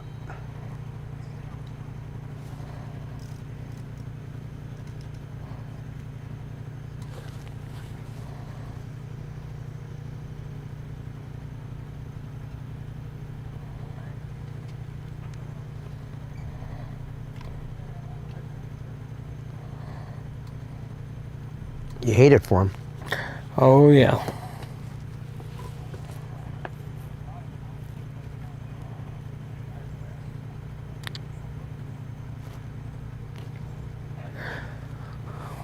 So we should get some scores after this one. Well, you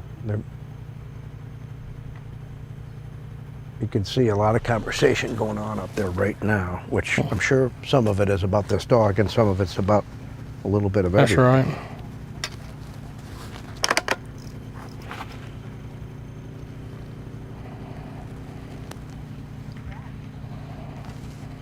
going to step away for a second. I think I need some shade because this is going to get rid of.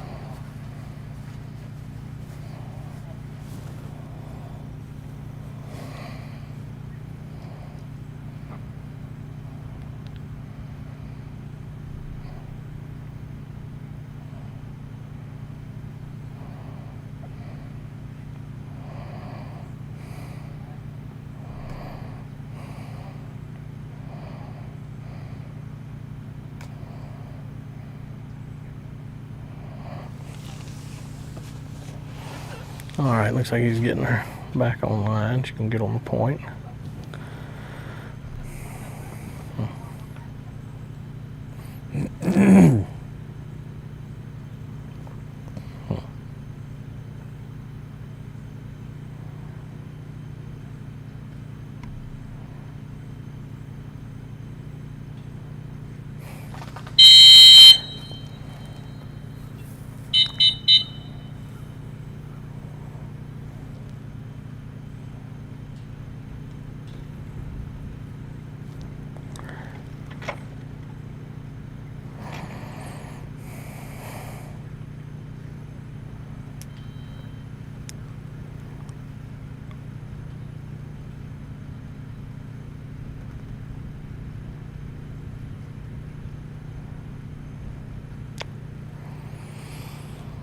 All right, next up, it looks like we got Dustin Owens and Fancy.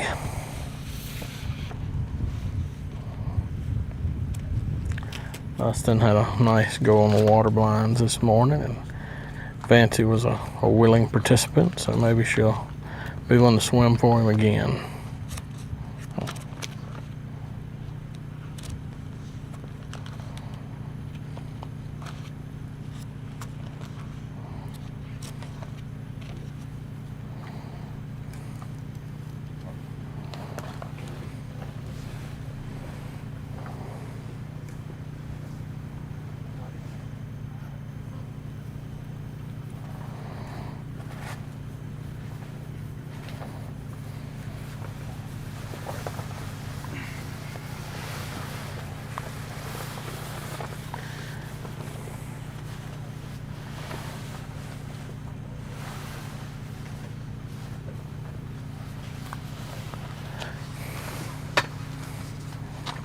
Next dog is dog 58, dog 5'8". Make sure you got that umbrella set up, folks, for me, please.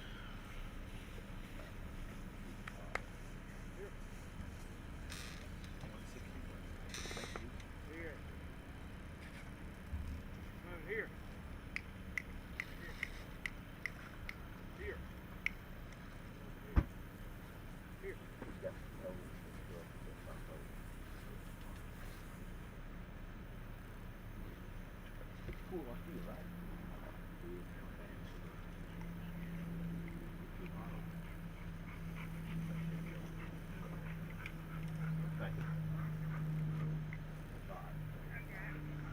Or 58.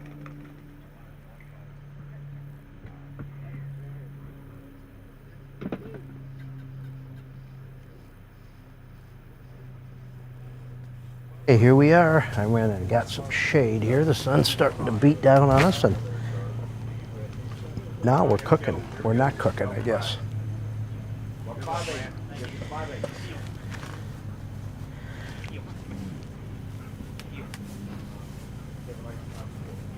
Okay, we have Dustin. Okay, let's make sure who we got here. Is this? We got Dustin Owens and Fancy. Okay. And we just, what's the dog we just looked at? Moon. Oh. Just ran. They had the same score. Oh, I got it. I see. They were both 137s. Okay, that's why. Thank you. Okay.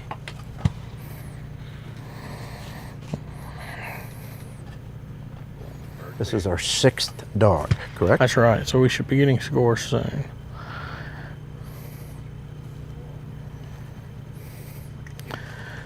So, you know, none of the handlers use the online page for the running order. They're all watching scores, but Hilda has a marker board. Yes. Under the tent, and the Yes. marker board Is accurate. yes. Yeah, and she sent me some pictures for that, so sometimes I'm a little off. But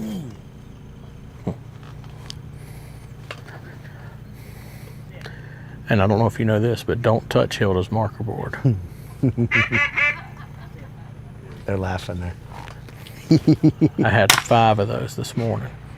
You lost a digit, huh? Too funny. There's.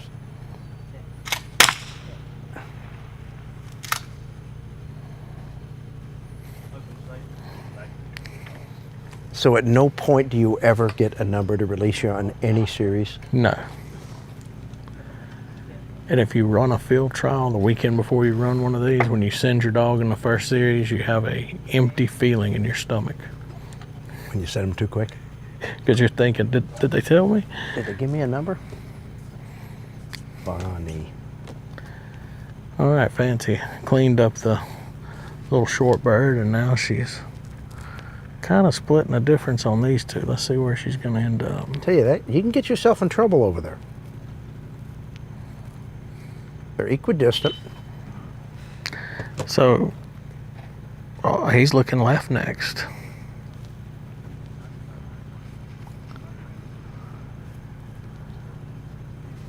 Maybe not, maybe not. He's thinking about it.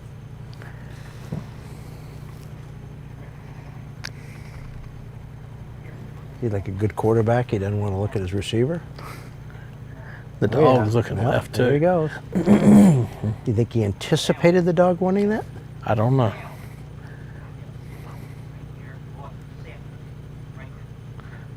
I But mean, I know again, she wants it.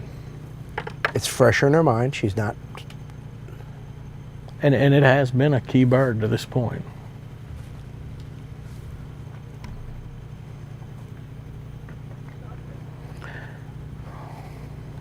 I'd be damn tempted to go for that long bird next if I go in there and stab this. One of the things that's interesting to me on the right 2 marks, you know, you've got the little wipeout bird or breaking bird that comes out. If you did not have that little bird, the send would be very challenging seated because those last 2 marks that came out are so tight. Oh, right. You see what I'm talking about? That's seems like a That's a good minor mark. detail. That was a very nice job. That's two good birds. He's going long. And I I getting agree those with as a that. pair makes absolute sense to me. You're going to have to finesse her into that right bird whether you send it now or not. That's right. Why don't you maintain the discipline here to go to the end before you, and you go over here on the right and you tell her to go ahead and run around a big piece of water because you have to get the bird, That's right. and then reestablish the discipline. I think this is.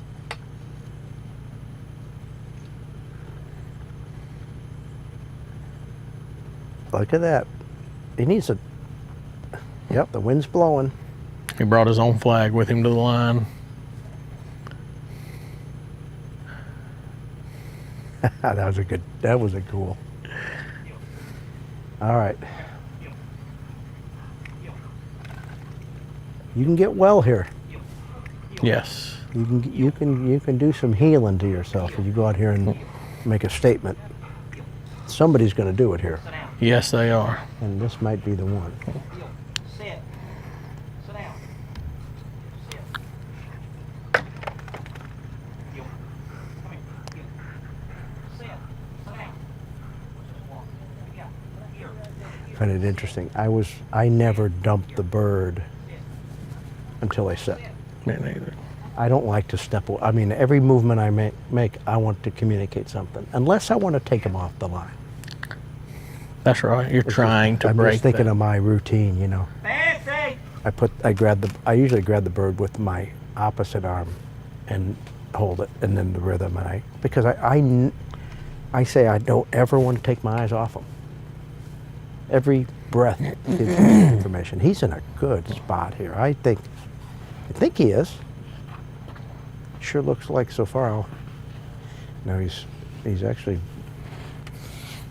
Yeah, it just feels. I mean, look at you got the kind of the beach over there. Even if you landed there, you're not very far from the bird. then you got those clumps on the far shore. Now, was it Hilda's bird that we could see from here? Yes. I can't see this one. But when I'll bring it up when you guys see the look again here. He's a little fat, but He is, but leaning she's got left rudder. Yes, I agree. And this dog doesn't, I mean, there's been no tension here. This dog is not running away from something. You know what I No. mean? Some dogs do test by out of obligation. This dog is, I mean, she's doing the right thing, but she's swimming to something, not away from something. Does that That's make right. sense? That's right. She's not swimming under duress or force. She's Right, she's not going, I can't, and she's going at the bird now. Look at that. I mean, if you, well, he's welling her in, and if, I know you guys can't see, there you go, there's the look. Okay, so, see those clumps on the far shore? The bird she's going for is right behind the left-hand clump, right over the tip. Now, I don't know what the exact line is from the line, but from this perspective, yeah, that is the line, excuse me, I'm looking at mine, so that is. Now he's moving, he's just getting himself in position if he has to handle where he wants to handle from, but it would, at this point, there would be no. It would not behoove him to blow that whistle at this point. Oh, and then this dog re-entered beautifully, right? Just, I mean, wait a minute now. This dog is going to land on the bird. Yes. It sure looks, I'm not gonna.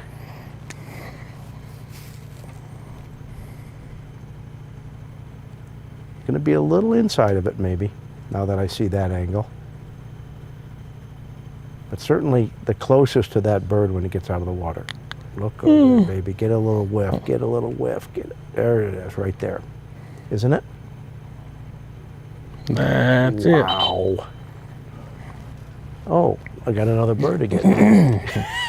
So what would you score that mark?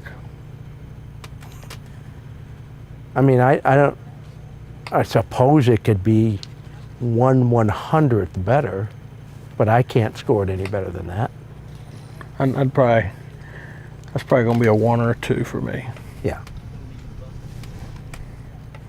Had she got out and just put her face on it? Yeah, you got to leave room for that, right? That's right. You got to leave some. But I don't have any problem. I think people can get carried away. And the opinion comes into this too. People can get carried away with, well, you know what? She was a little right for the first 20 yards. Do you get any credit for cleaning up the line? No, but you have something to do, so you're not just sitting there thinking.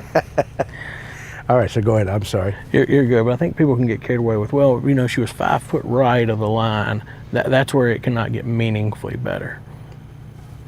I want to mark that distance. Do you agree with that? Absolutely. And now, judging the line to some degree is, I mean, they're on the line because they know where they're going. That's right. But that dog knew the bird was there. Oh, yeah. I mean, anybody could tell that. And when you watched her come over that point and come in, and everything about her told me that that dog knew there was a bird in that corner.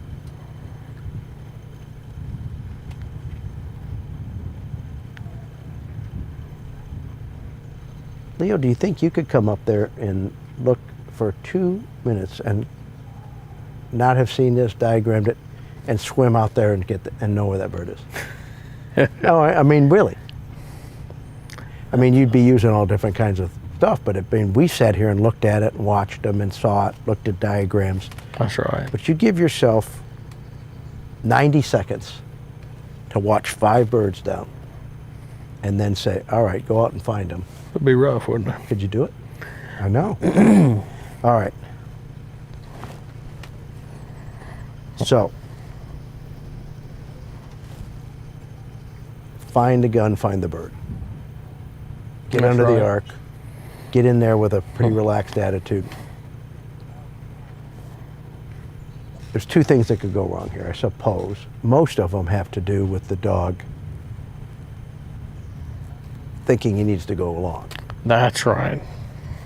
So, there's some scores. All right, Hilda, 64 to 63, almost identical with those 2, which, all right.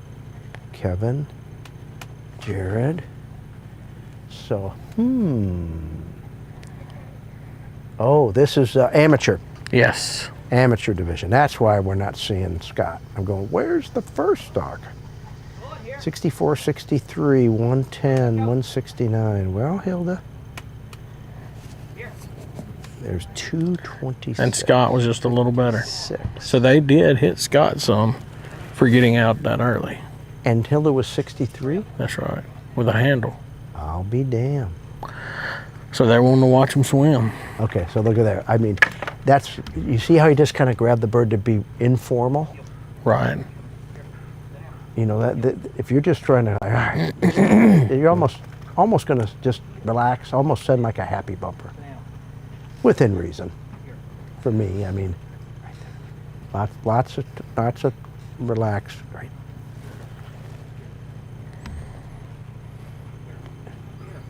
Because there's no way in the world she's remembering, oh yeah, I know there's a bird right there.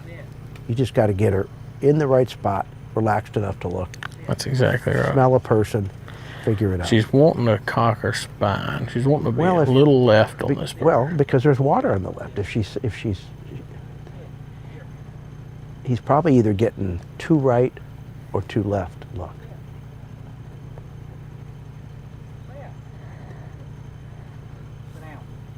And that hay bale is the most prominent thing out there.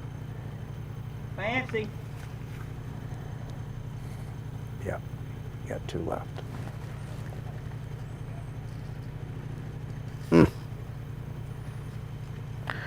Didn't he? She's on the wrong side of the gun, but she could find wait, her I'm from looking there. at the wrong hay bale. Okay, thank you. Thank you. I totally had the wrong perspective when I glanced up. Where is she now? Is here? Is there a dip over there? There's a dip, yes. Oh, she's in the air. She's a little deep. Okay. Pardon me, people. When I was looking at the hay bale, There she is. She got her bird. good deal. Here. Here. She said, Dad, is this the one you were looking for? Like she found your car keys in the grass. Exactly. Wow. No applause? Tough crowd. That's a tough crowd. Holy smokes. That was a nice job.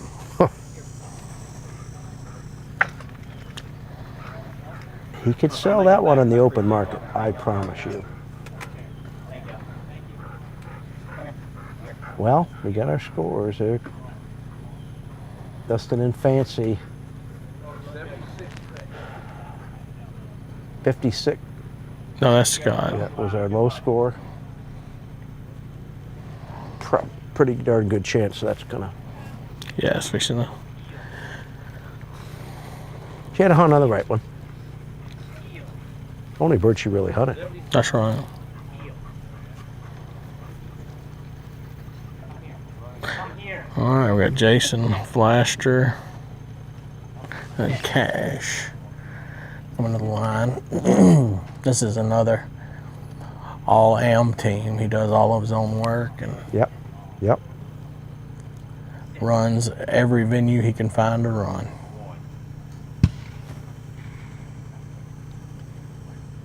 They're gonna call it no bird. Yeah, that's.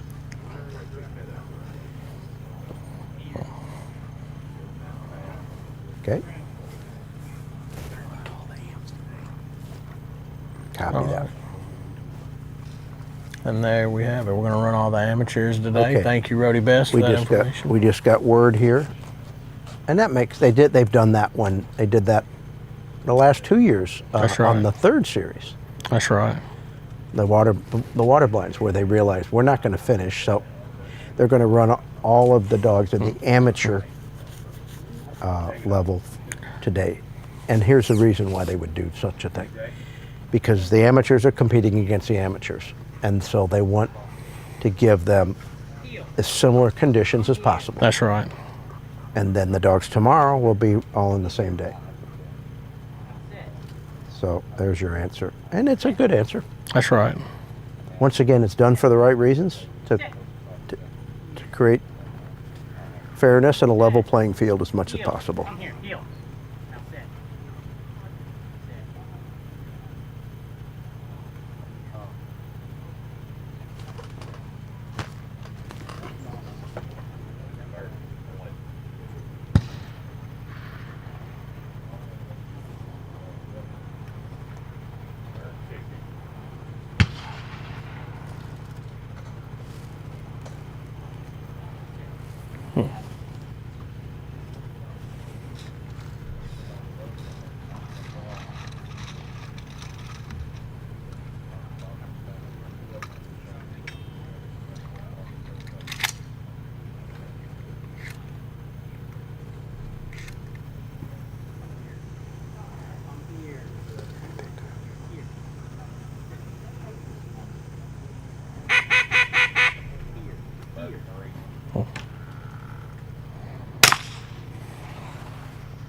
Sit. Here. Here. Sit. Here. Here. Got open safe. So that means we're going to run 7 more dogs. That's right.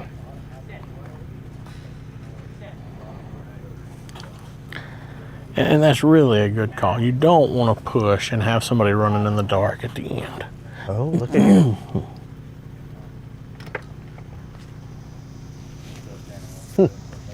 Picked up the, he's going for the left-hand bird second.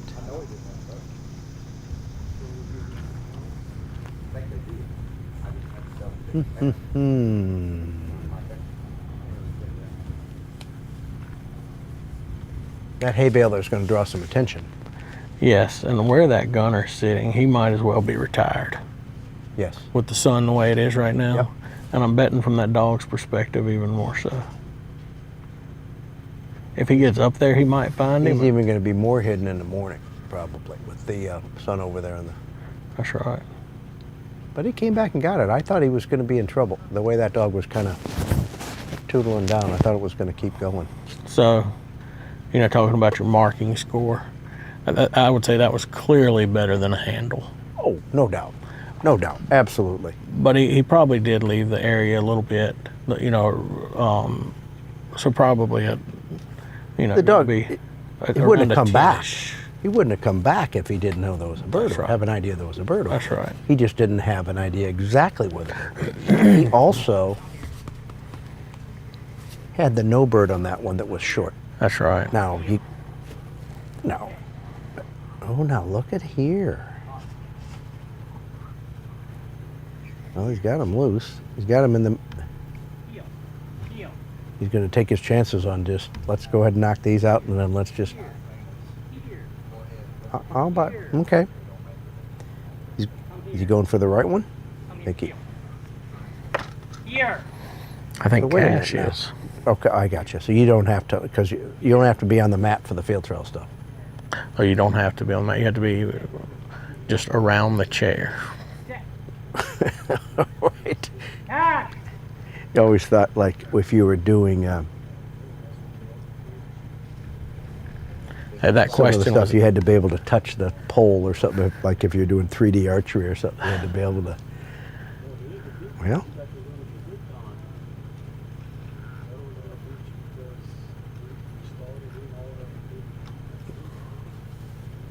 It's made. They,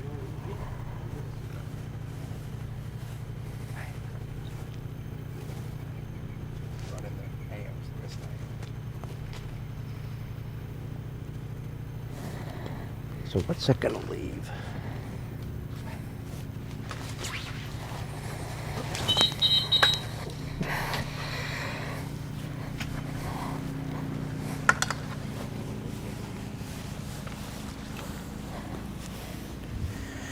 Okay, so there's a different style of picking them up. So he picks up the short bird, goes over and picks up the left hand, the shorter of the two down the shore type marks, comes back and picks up the middle of the hunt test mark, and now he's going for the right hand one. Oftentimes, again, picking up these birds that are related to each other as a pair to have real clarity to where you've been, it can oftentimes help the dogs make sense of it. And he's in a good spot. And he's got a good mark. Now, well, let's find out. You gotta finish the deal here, but he's right there. Now, you got to put your swimming suit back on and swim across, angle across this big lake to go out and get this right hand, this long bird, this down the shore bird. Here.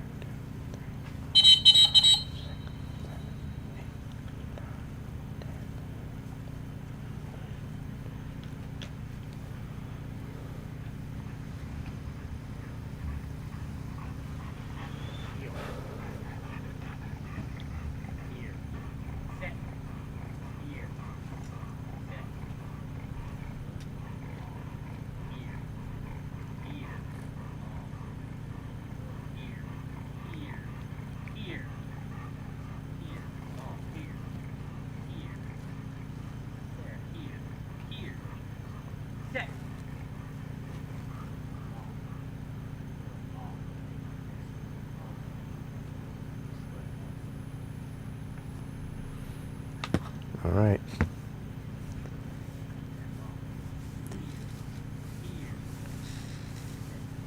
He's trying, I mean, what do I say? I mean, you can see what we're trying to do when he goes with the big send. He's really trying to communicate. Go to the end of the lake. Let the water take you to the bird. That's it. He's leaving in a pretty sober-ish state. Does it give him now? This dog also was pretty skinny on the left-hand bird, but now looks like maybe it's settled into a discipline. Boy, that's a good move right there. Let's see if it... And again, what I say, let the water lead you to the bird. If this dog defaults to a trained dog behavior and elects to stay in the water, well, people look at it, you can see the bird. It's literally over the dog's head right now. If you look at that clump on the far shore, just above it, there's a little white spot, and that's the bird. Now, he can't see it, and all of a sudden, with this lighting, I can't see it anymore, but it's there.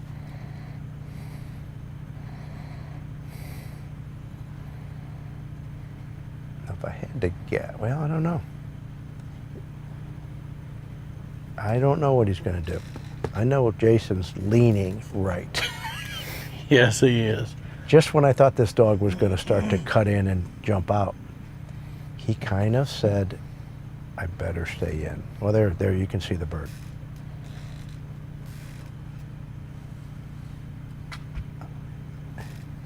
And I'm trying to decide, is there a possibility if that dog's looking to the end, he'll see it when he gets on this point?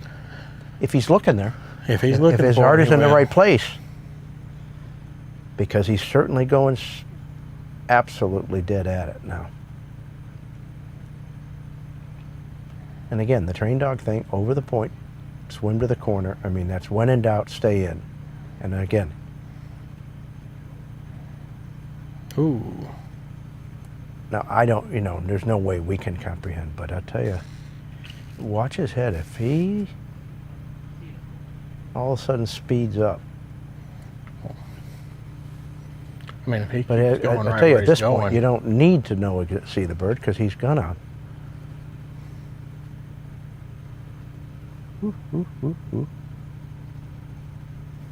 When I can see it from here, I mean, he's gonna just absolutely. All right, Mr. Joseph, is that a 0? that's gotta be. That was impressive. Wow. I guarantee there's somebody watching going, well, I don't know, his tail was a little right, when he's in him.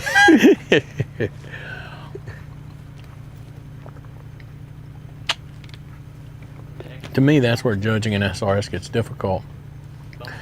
If you put too much difference in a 0 and a 1, then you got too much. If you don't, you know, you give them a 1 because their tail switched, then their tail twitches twice, you get a 2. Pretty soon a Well, dog that makes 2 loops is at But 147. Right. You see my point? Yes. So if that's not a 0, what you got to do? Swim under the water, backwards. Yeah, that's just. I mean, tell me, how do you can't get any better than that on that bird. That's right. On that bird. Had a hunt on the short one now. Remember that. Pretty darn smart hunts on the right. His only ding, from what I can tell of any description, should be the first bird shot, this far left-hand bird.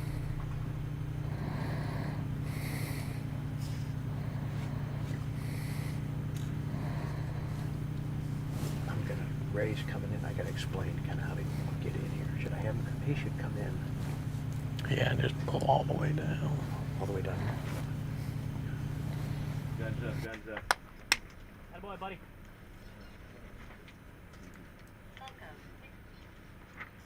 Next dog will be dog 87, dog 87.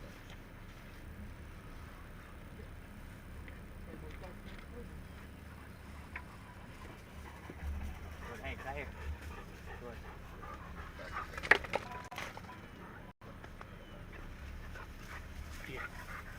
That was a great shot of that dog shaking off in front of that Pro Plan banner.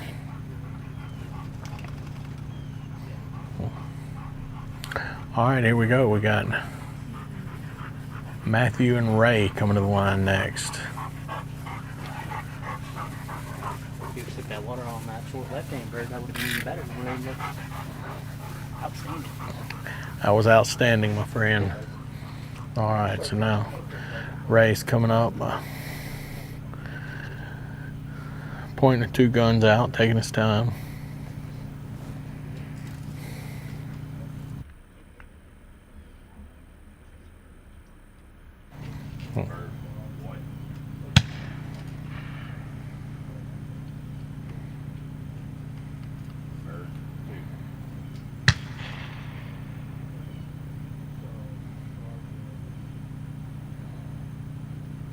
Looks like she saw both birds. She's a 3-time Grand Hunt Retriever champion, so she's no stranger to the shotgun and the chair. So, you know, seeing these 2 birds is important. You can tell she's excited there.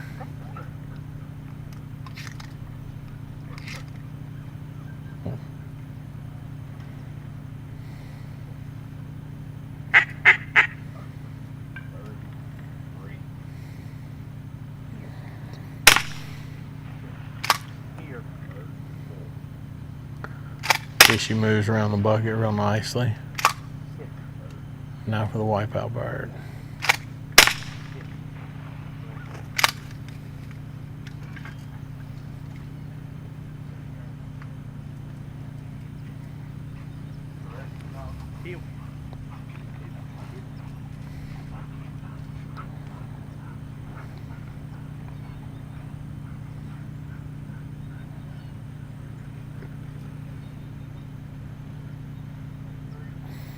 It looks like he's shooting in for one of the hunt test marks. It looked like her throw was a little long on this bird, so she's in a pretty good spot.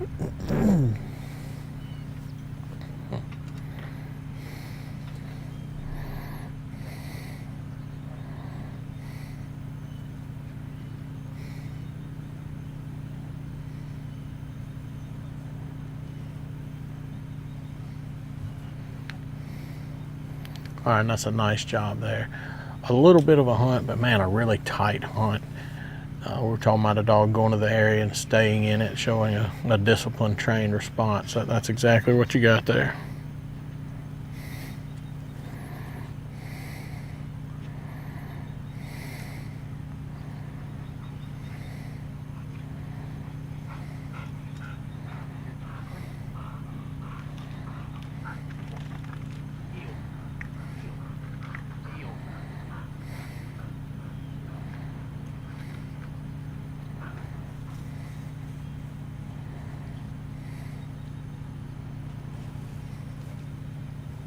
All right, going left.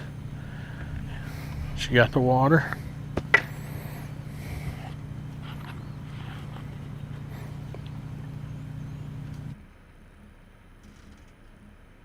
coming out under the arc, pushing up by that hay bale.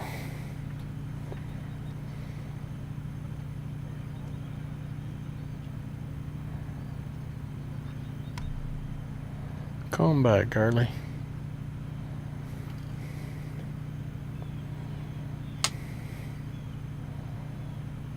All right, there we go. So I had a little bit of a hunt there. Bigger than on the Go Bird. I would say similar to Jason Flaster's hunt. Probably a little less hunt than Jason had actually.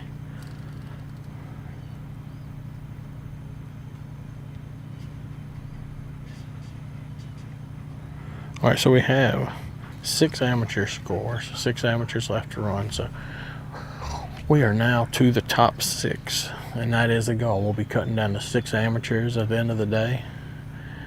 So these marks are critical.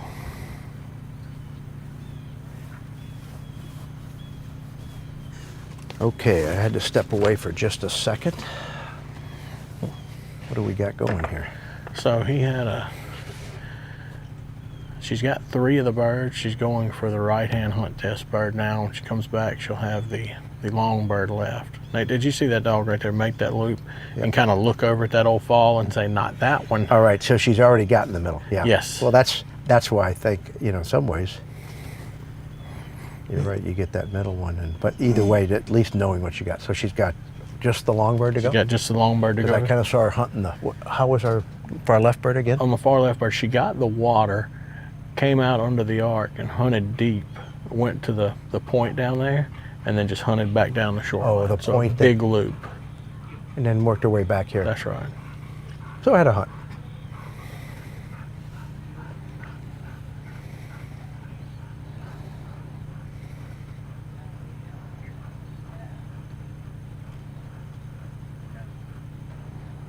Now it looks like her.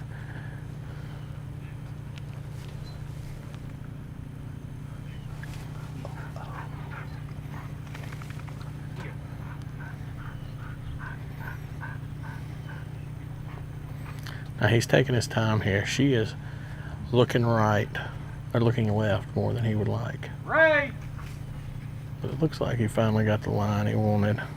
She's Ooh, I don't tending know about left. when I She's looked at the tending camera left. there. That's not the line he wants. No, Now got Hilda the- handled right here, didn't she? she did. I mean, it was an interesting thing because, yeah, he's going to do the same thing.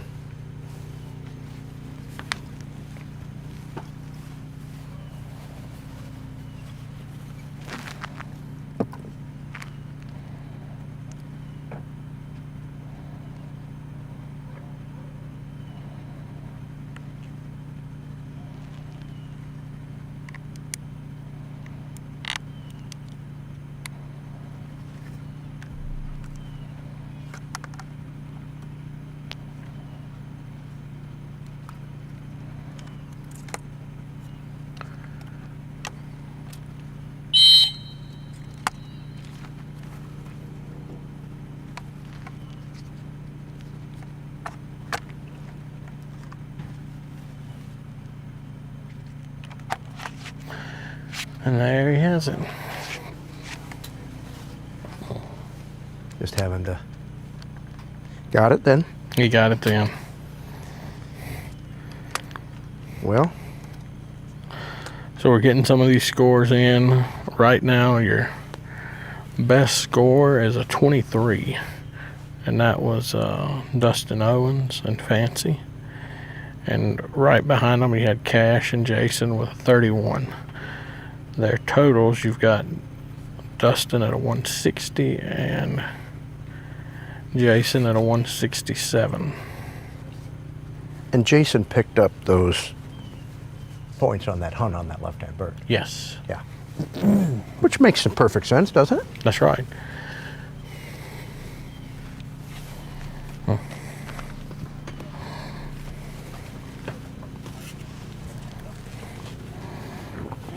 There you go. There's the. Well, there's our. So far, okay, gotcha. And that's So we've the got score- 5 that's the dogs score left to run. Leo just described. So we've run how many? We've run 7 amateurs. We have 5 more to go. That's it. So, yeah. That'll take us 5:30, quarter to 6. Okay. I think they made exactly the right move, don't you? Yes, they did exactly the right thing by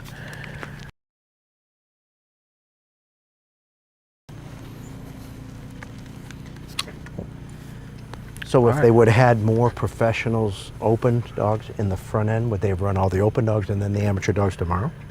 yes. Yeah, whatever they were. Normally that's a call they make before the series starts, and 'Cause they today they ran the- didn't, but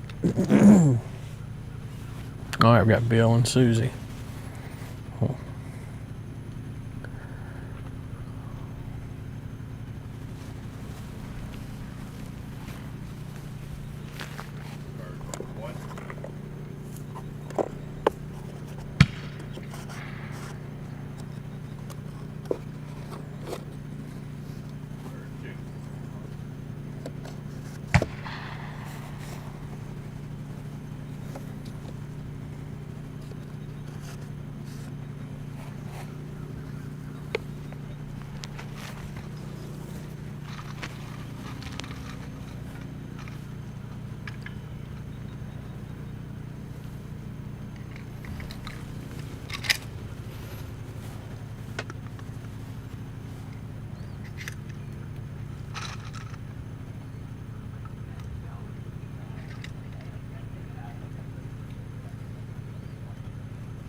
She on a hair trigger?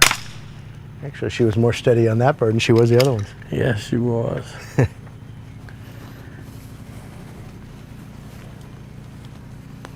All right, nice job on the wipeout bird. Now let's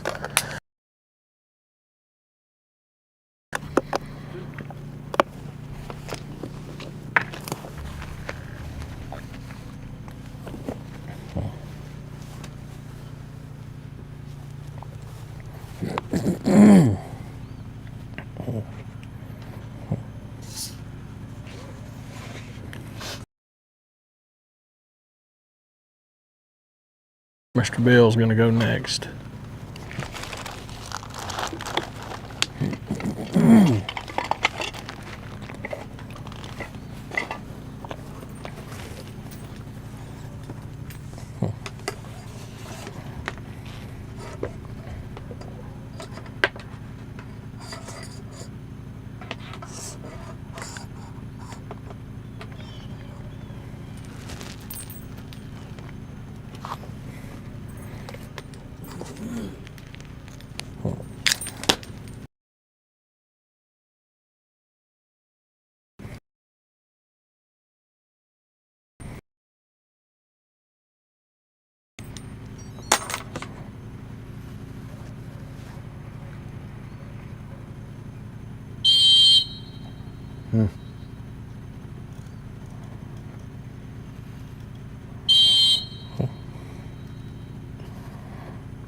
I could see some dogs thinking, I got to get some of that water. Yes.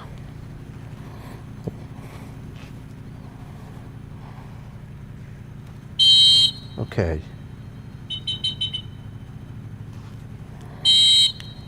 Tell me about, what do you know, what's our handlers? We're looking here at, this is Susie and Bill. That's right. And I believe we'll have Nick.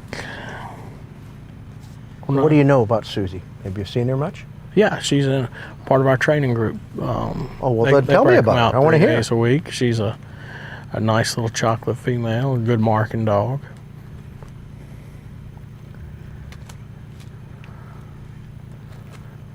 Yes. A true am dog, lives in the house.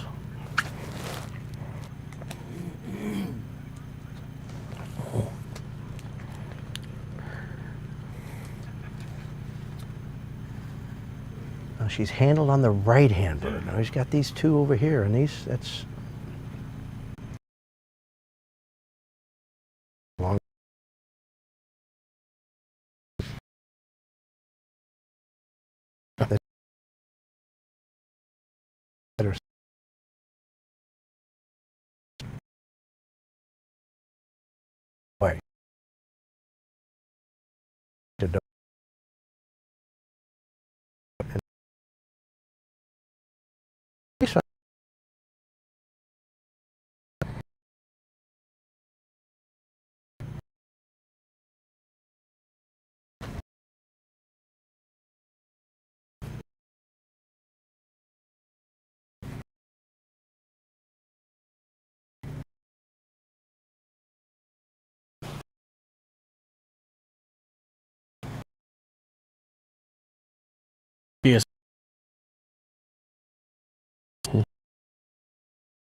gun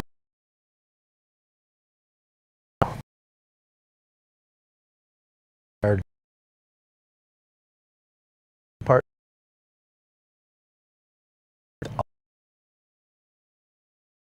There's a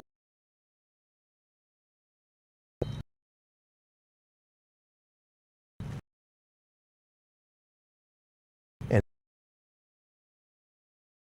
the got the, Exactly right. if it's if they're I think that on the long bird, if you're just disciplined and you get a decent start, it's going to take you to the bird. This That's one you got to exactly mark. right.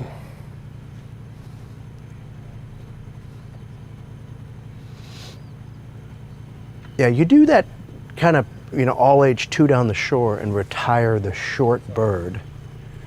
You've got to Leave the long one out. That's essentially what you're playing with here.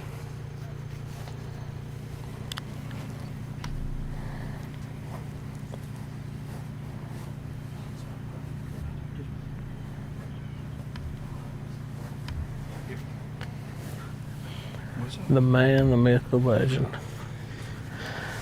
Ray Vogt has just stepped on campus. We're going to let him get his feet under him and hang out here a little bit and watch. Well, just watch here a minute, and then we're not going to mic you up here until later, I guess. Shannon says, give the man a chance. But We'll go ahead and give it to you just so you'll have it. okay, so this gentleman has handled on 2 so far, correct? That's right.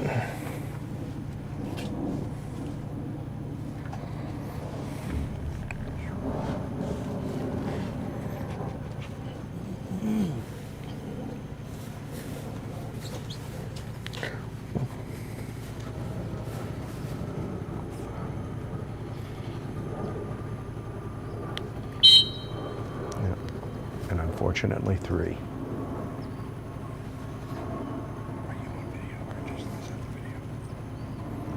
Oh, we're going to look at the Garmin run here in a minute, and Bill's got to work his way.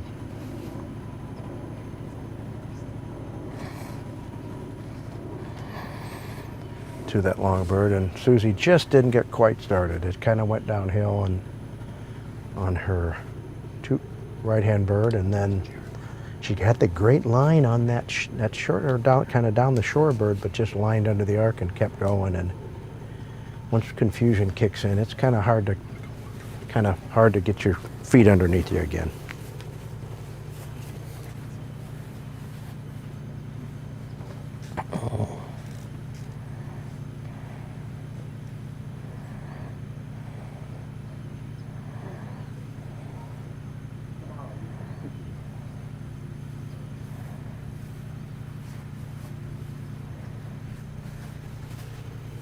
Well, it's great to see Purina sent Carl Gunzer first and hung out with me, and great dog man, and one of my longtime friends and roommate for many years, Ray Vogt, just stepped on campus, so he'll be joining us tomorrow.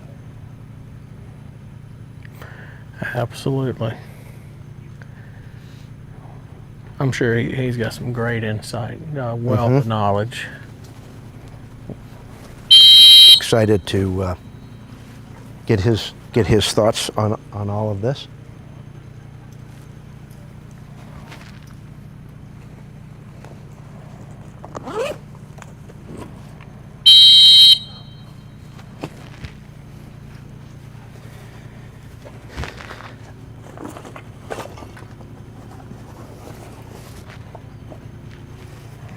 Well, it's hard, it's one of the hard things is to kind of recover after you've stumbled, midway on a quad. I mean, I have to admit I've never done a quint, but for the most part, it's the equivalent of a big quad. That's right. And fumbling on an earlier set and then just kind of losing awareness of what you've done, where you've been, just really challenges, a dog. And in training, I take advantage of that sometimes. Oftentimes you say, well, let's gig out and rethrow that long bird. That's right. But sometimes it's smart to just work through it. Now, here comes our Garmin run. I want to expand upon that a little bit for my thoughts. There's your Garmin run. Well, that was our test dog that you saw.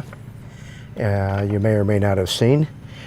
I'm going to remind you, what you're seeing there, you see the marks, and the white lines are is the track of the dog.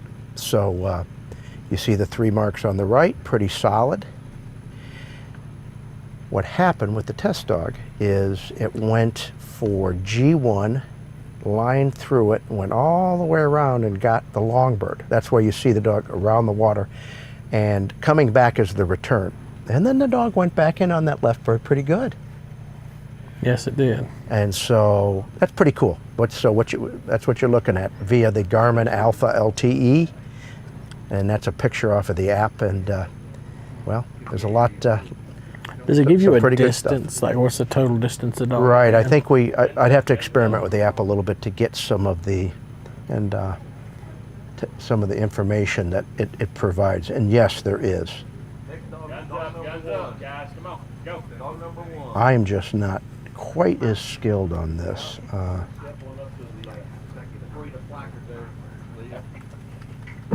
Dog 1. Judges dog 1. All right, here we go. Dog line. Good luck. So there's a way to, and I pulled up some information, and it does tell you total length, time started, but you'd have to separate hunts. What it will do, it will give you the total distance traveled, it'll give you top end speed, average speed, and time. And so, I'm gonna have to get one of these for the training group. We'll find out whose dog's fastest. yeah, I think it would certainly pose some interesting things. Oh, here we go. Let's get back on track here. This is serious, because Yeah, we're got Leah and Kane here. what did they used to call Kobe Bryant? The Mamba, Black Mamba. Because he would just go in and he was death. That's it. And Leah could be where are they from?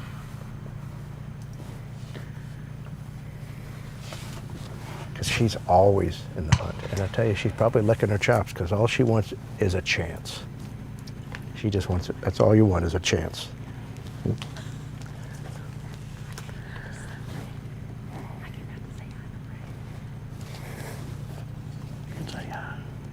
And from what I can tell, looking at this, if you're still breathing, you got a chance. That's exactly right. And I tell you, Leah and Kane have made a move. They are definitely trending in the right direction. You want to peak at the right time. You start. She wants to make sure her hair is right there, because you get everything perfect. You see her, I tell you, last year her and Stephen Durrance won an event, and I didn't know if the picture was the winner's picture or a Pantene commercial. All right.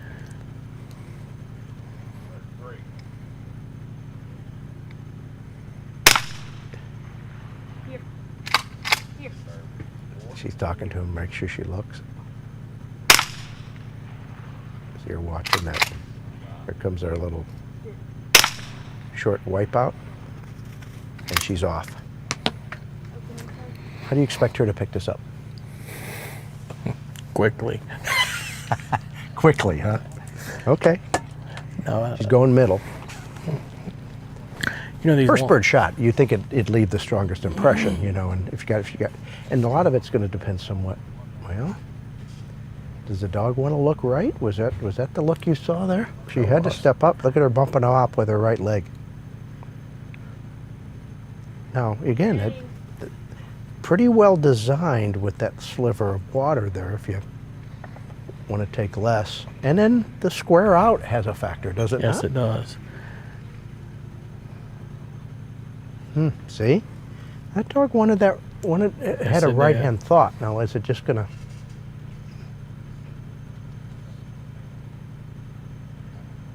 That's the betwixt and between.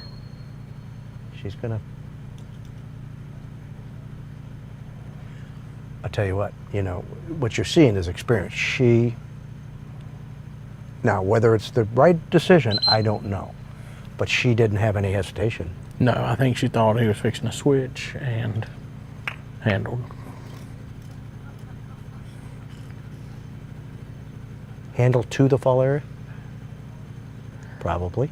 If I'm judging, yes, that would be a handle to the fall. I mean, that's area. the Is that what you my think instinct. as well? Yes, that's why I interpreted it. I think it did establish. It isn't so much distance from it, but I mean, it feels more like intent. Yeah, and then there's a distance element too. Sure it is. But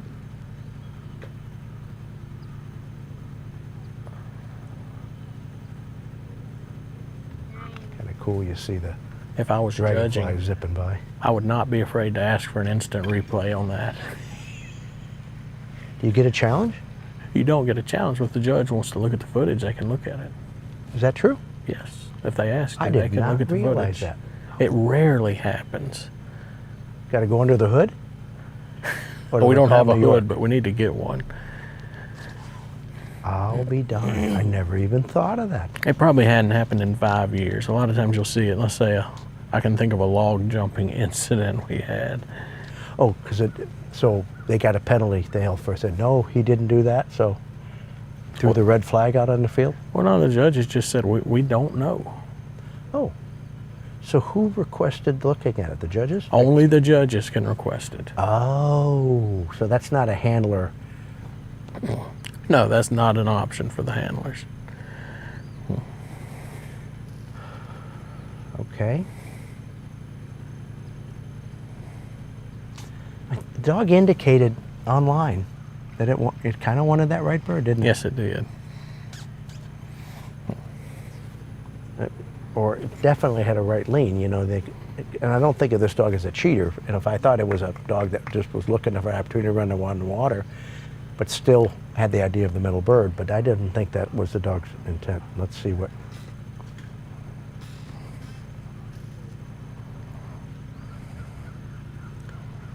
So, do you think she's keeping him allowing him to stand just to keep him loose enough to not? I think so. What do you think? Yeah, that's exactly what I think. Because if she makes him sit and maybe sweats him a little bit, Would he's you going to do one of send? two things. He's either going to line down the end or line under the arc and keep going. Would you send with your hand on this bird, or would it just be a no hand send? for It would, you? if it was a hand, it'd be a very casual hand. It'd be a soft, it wouldn't be. They wouldn't get soft. to marinate on it long. Right, I mean, I'd drop it in maybe for just, and it would be dog dependent. That's right. But it wouldn't be a firm hand. It's going to be distinctly different than the hand I would use on the long one. Yes. I guess that's the best way I can describe it. That's one of the things that's become, you were talking about the poison birds earlier, and one of the ways that judges are using poison birds now is not necessarily as they think you're going to pick up the poison bird, but they're using the poison bird to stretch the field. And there you go. See, that's why that was her concern. That's why she tried to keep him loose. Now, this is more of what Caitlin, Hilda's dog, did. That's right. But a lot depends on what we do here. I mean, this dog could go ahead and finish swimming and get that long bird really nicely from where it is. What's he going to do here? He made a move to the right. My guess is He's going well long. trained as he is, he's going to default to that. I think, okay, coming back and talk him into this short bird right here is one of the hardest things you'll ever do as a handler. Pounded that bird. Pounded it is right.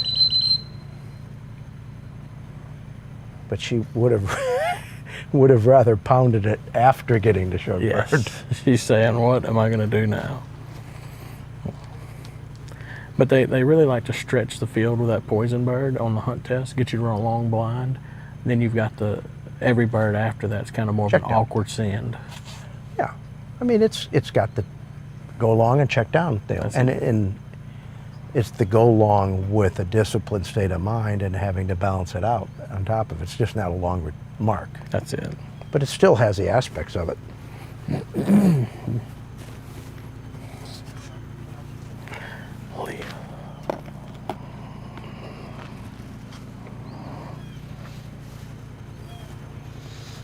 Leo, I brought my Thermacell mosquito deal because last night When we came out here, they were hungry. Were they rough? Yeah, they were rough. Now, we were in the pitch dark putting these tents up. We may be out of here in time, but I did bring that for that very reason. Okay. When clients, I have questions or I'm at a workshop, this is when I take the questions on the swim back time, because you got a time to like, all right, what do you want to ask about?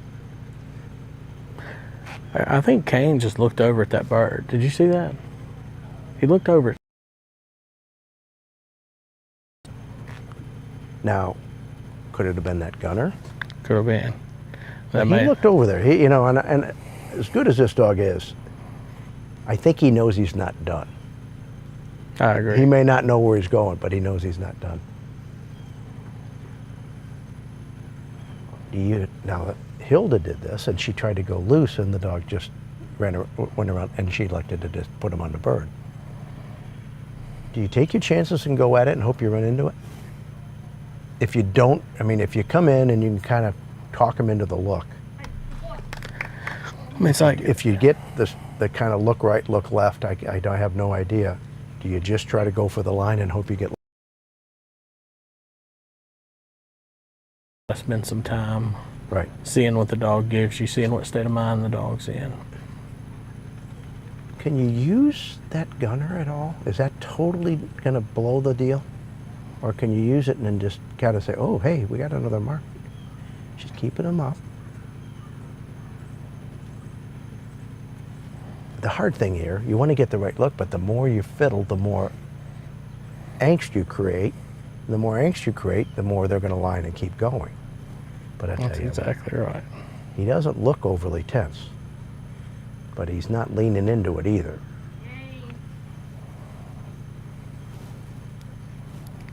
Tell you that hay bale right there is probably your best thing. And the next thing is Kane just said, you know what? He willed himself in. I'm going to get some water. My guess is he's going to hunt that hay. If he'll hunt the hay bale and check down. Ooh, ooh, ooh. Or you go and get the bird. Very good. All that talk, and she did. And that's why they're Team of the Year. That's right. 2 years in a row. Because they can. It'll be interesting to see the score come back. Did she get a handle in the area on the right bird? She had two perfect birds on the left. So we'll be able to tell. And the handle to the area would be a 20-point. That's right. Even if you do get it, it's a pretty damn good score. That's right.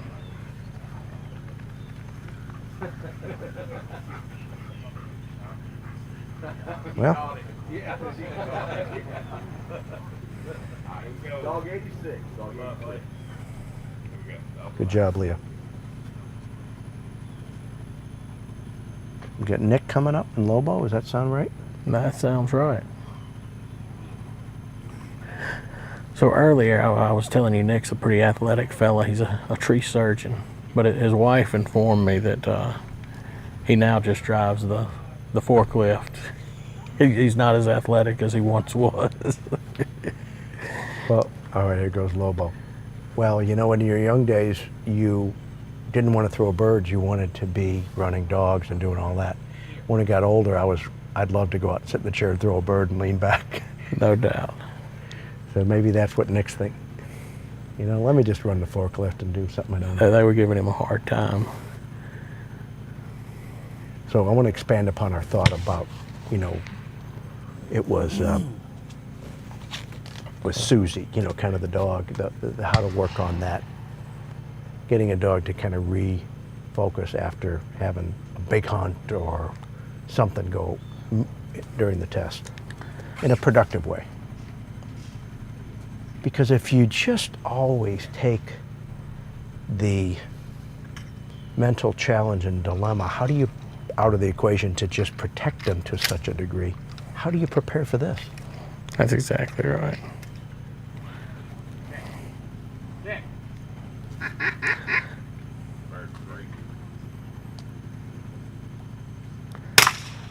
And what you're talking about, that's such a challenge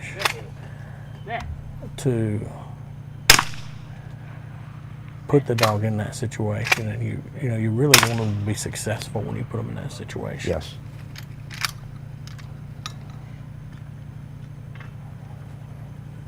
This is going to be such a good discussion. I just want to come with the right time. Yes. We'll get some of that swim back time.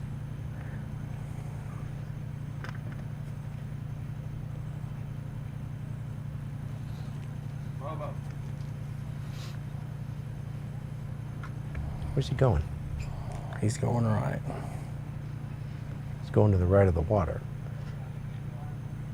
No, he's not going right. At least not. I think if you get left of that gun and establish a hunt, you're going to come up with it, especially with that attitude. He looked a little surprised when he got sent. I don't know if you were watching. It was a quick send, wasn't it? He looked a little shocked. Ooh, now you got a dilemma.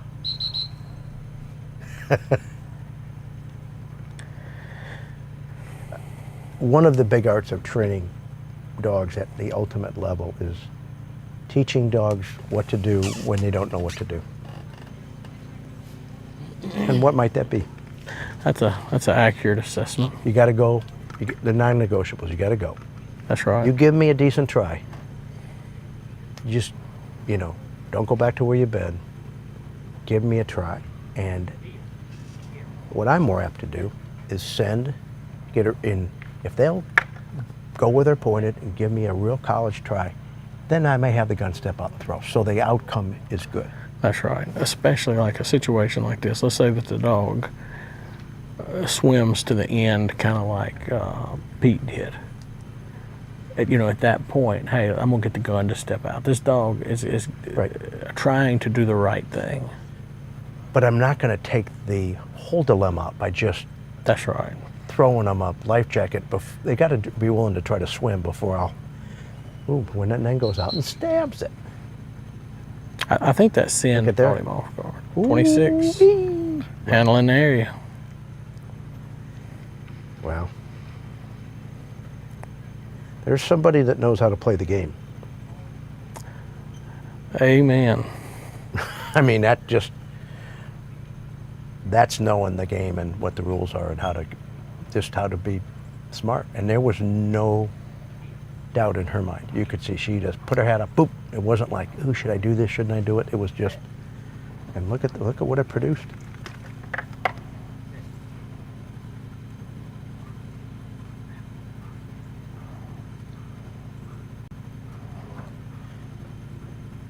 Kane has officially made his move. Yes. Yes, I agree. Longbow. Like the horse in the Kentucky Derby that like, oh, he's way back in the pack and he's coming around and he's starting to, on the home stretch. All right, what's Lobo gonna do here?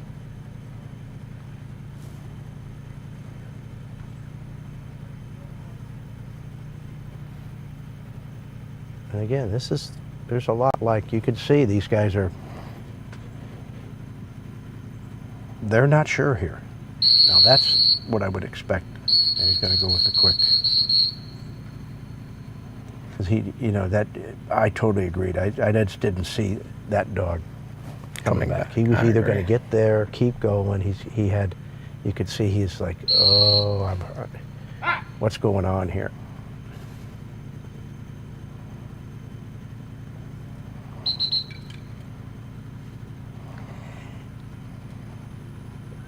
What that bird is it's a balanced bird. I mean, you gotta love it. I mean, really. I mean, I'm a little torn on the guy but it really hasn't been a big deal. Would it be any different if he was totally hidden? I'm not sure it would be at this point. The only way it would have been different is if you had a dog get up there by him and wouldn't leave. But they haven't. They haven't.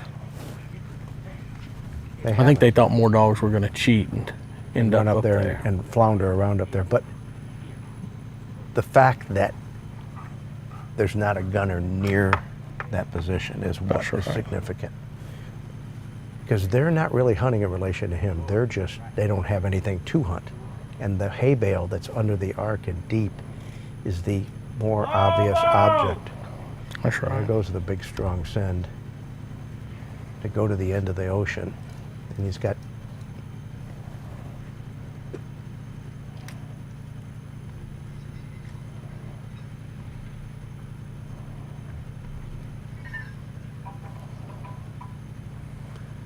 now it's a little bit of a waiting game, but you know, again, and now remember I said one dog was swimming to something instead of away from something. I think this dog is, and they do a lot of tests this way, you know. That's right. And that you want dogs to like, all right, I don't know where I'm going, but I know where I've been. That's right. But He needs him to fade a little bit. Catch that left rudder.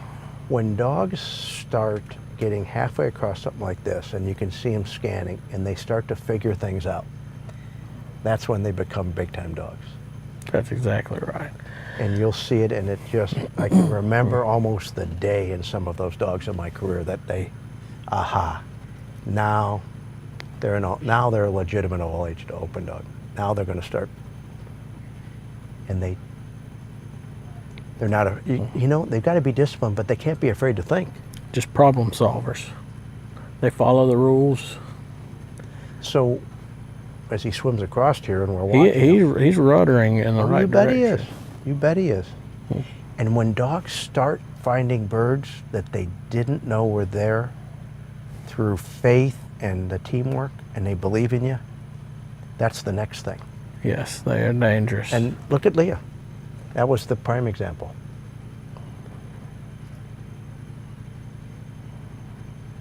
Now, there's that tip of that point there. He's just coming into picture, and then that dog might just angle right in there. He's certainly he's gonna be as close as you could ever hope for.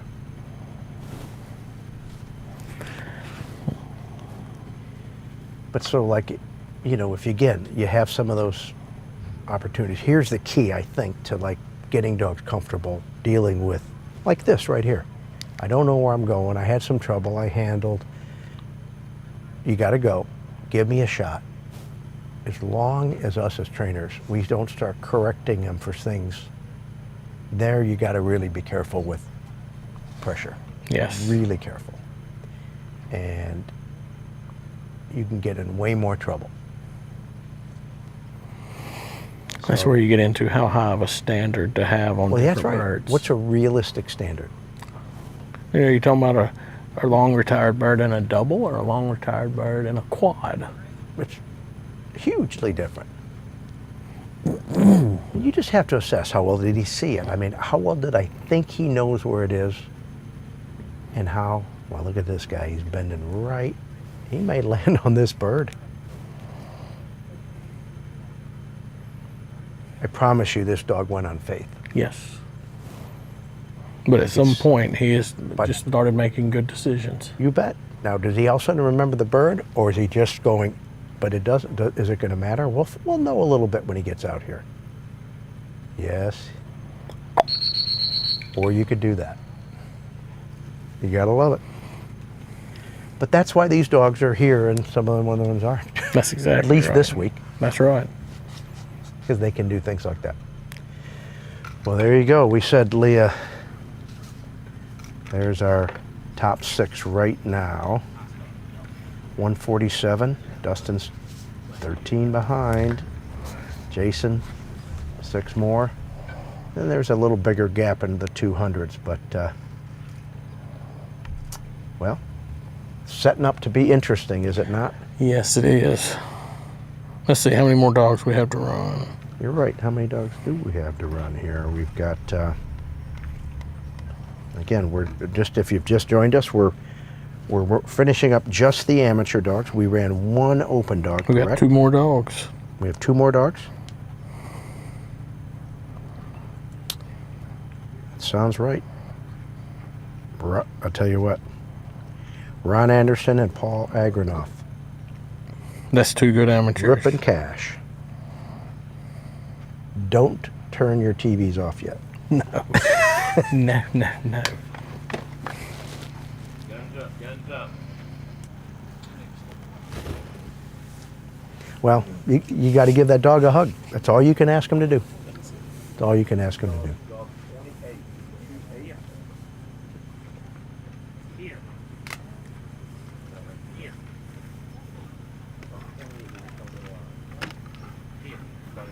Thank y'all. Heel. Here we go. Dog line. Put him up, Ron.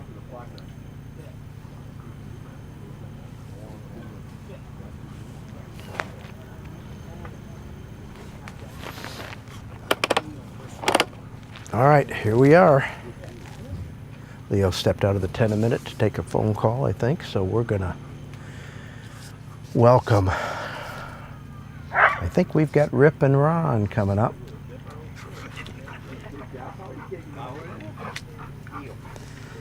I'm not sure if that was Rip I heard a little chirp from, but that maybe he says, Dad, I'm ready to roll. Sun's kind of popped out here as it's setting.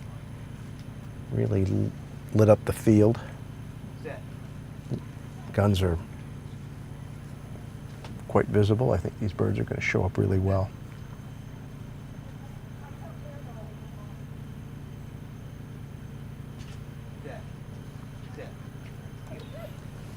Six-year-old black Labrador male. There he goes, he signals. Gets a pretty solid throw there, nice arc. Not super long, not quite as long as some. Nice, good throw on the long one. And he just soaked that one up, didn't he? Staring right at it. He said, now what are we doing? He said, if he's grabbing shotgun shells, it's going to be fun.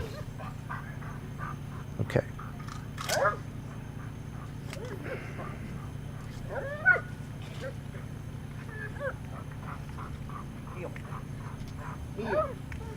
Set.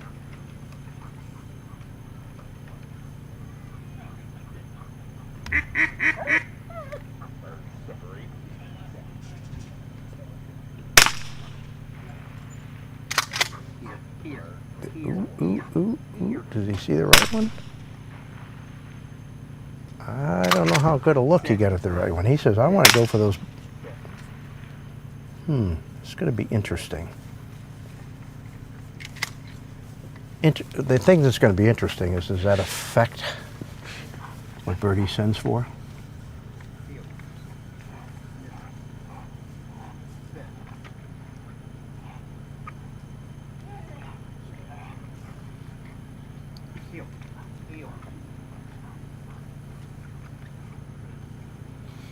Now, it appeared he didn't get a very good look at the right-hand bird, but maybe that's the one he wants to go for.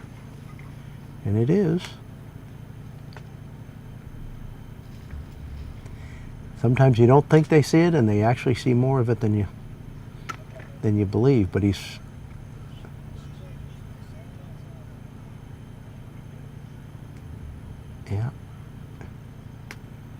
pretty close to it. You just want to finish the deal there.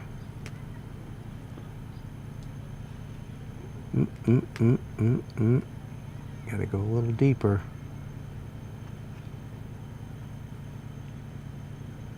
He's definitely acknowledged the gunner on the middle station, but that's not the bird he's hunting. He's trying to make a good decision. Where's he headed?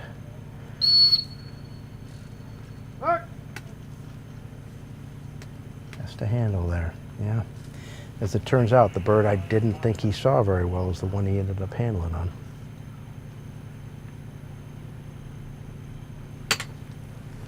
All right. Nick and Lobo come in with a 67. 67 there.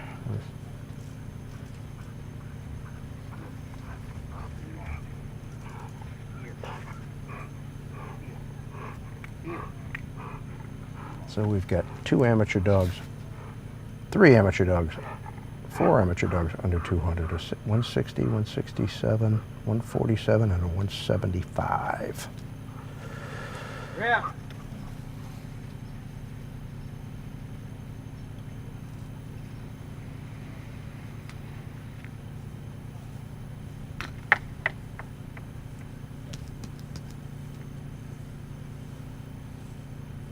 Okay, looks like he's going to come up with that bird.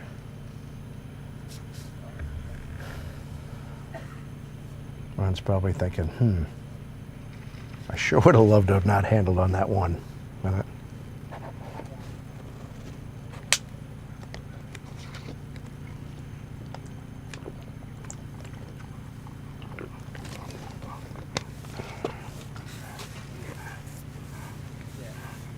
decides to heel him on the right. So Leo, I didn't think he got a very good look at the right-hand bird. He was kind of, and he sent for it second. Got a good line, just hunted a little short, and then ended up having a handle on it. And then went out and got the middle one nice. So how short did he hunt? Oh, that's a good question. You're right. In comparison to Leah's, do you feel like if she was in the area, he was in a similar position to the bird, or? Good point. Good point. Now, I want to get some confirmation here because Ooh, that bird was way up on the point. it was short. It was quite a bit shorter. The confirmation I want, and I was hoping you were here, was that I am tone deaf on those whistles. So I want to make sure he didn't pop and handle versus a handle, because he was fairly close, and it was like he was going to maybe think about switching. I mean, so obviously that's going to be different. Yeah. Position-wise, do you feel like they were similar? Or? Yes, I guess I Similar would have to say position, that. yeah. I would definitely have to say that. I guess now that he was, you know, the clump of cover. It said he broke down. He never got to the left of the middle bale. He hunted and he stayed in that area, but you could tell the way he was hunting that he was hunting a bird he just didn't get a good look at.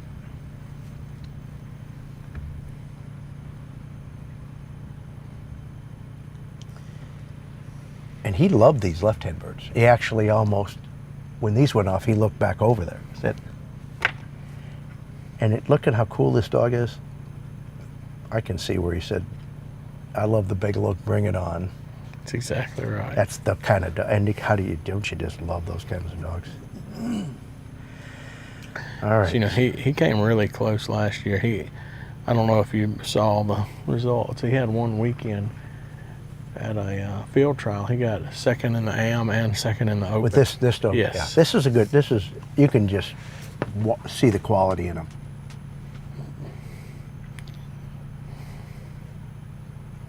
I said to Ron, I said, so you're sitting on a second. He says, you get that win, are you going to go all the way to Oregon to the National Amateur? I said, you better.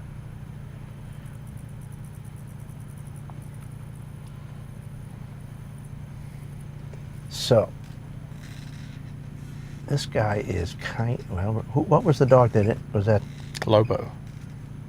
No, Or Pete. not Lobo.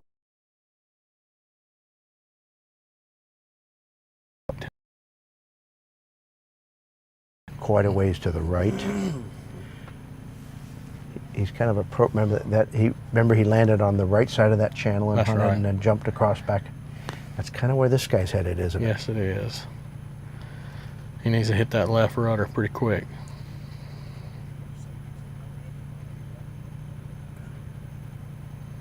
It doesn't look like that's going to happen. No, it doesn't.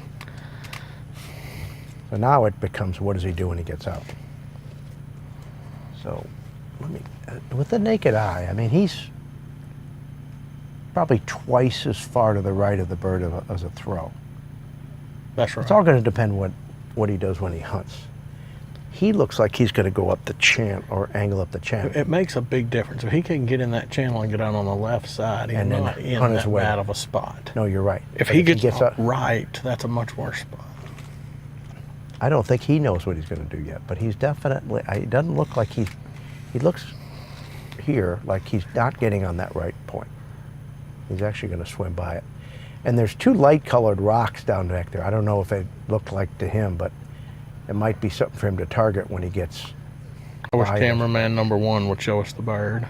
See The what I'm dog. talking about? Thank you, yes. See the two white rocks down in there? Now, he's not swimming towards them now. And he's swimming towards the left shore. Now, you see the clump on the left? Yep. That's one, there's two, and then there's two more. It's about, I don't know, from that clump you see on the left, the bird is probably about 15 yards left. It's gonna, wait a minute. Watch this guy think now. Which way is he gonna work? He's just, again, they're looking for information. Not much dog scent, not much human scent. I mean, the steam is coming out of this dog's ears. He's trying really hard.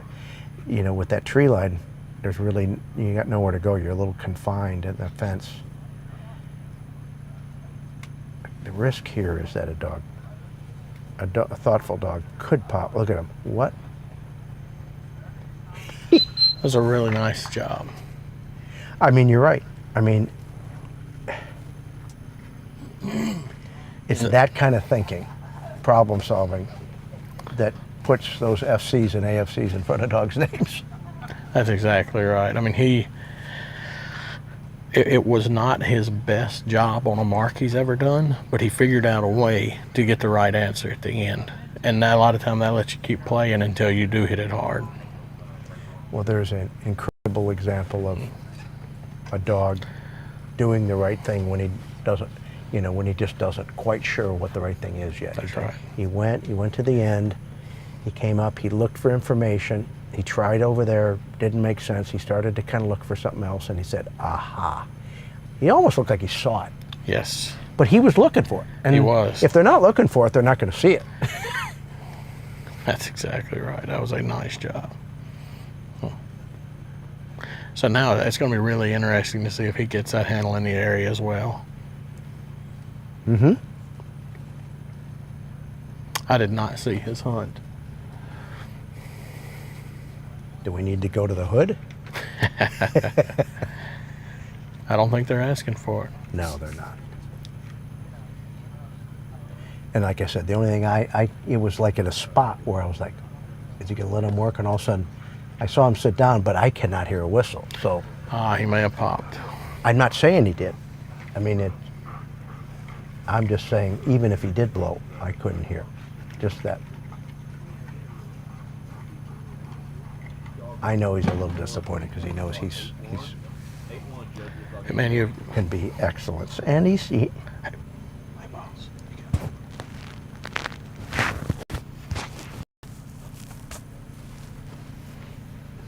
okay, hey, guess what, everybody? Just when we thought it was getting fun, we're about to run our last dog. And this is, this is the last dog for the day. This is our last amateur dog for the 4th series. This is Paul and Cash coming in pretty strong here. Well, that's why they're the last dog. lowest overall score at this point in the Open and the Am. They've got a 15, a 15, and an 18. That is strong. Yeah.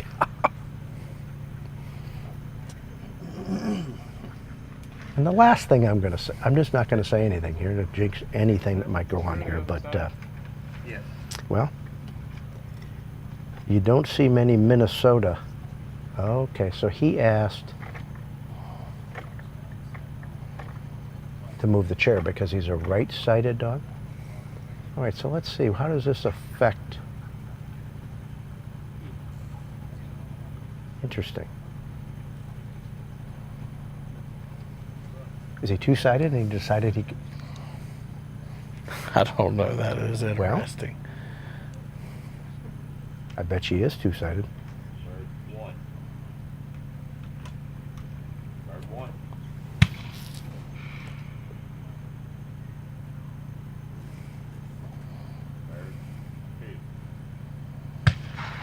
But whatever it is, he moved the chair to.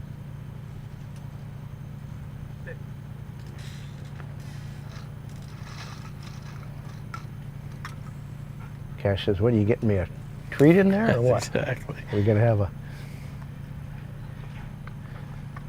Yeah, you can tell the way dog acts. He's two-sided. Always have to navigate the chair, but he's just kind of taking his time, chilling.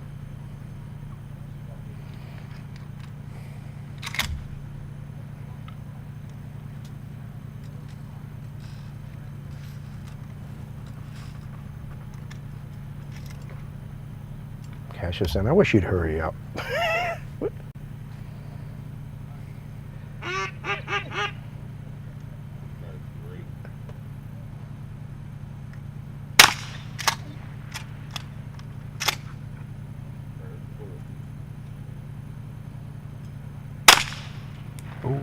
He did not see that bird. I mean, but he did. Paul did everything. That's why he ran it off the right to try to Just a little bit is shadowed there. Open and safe.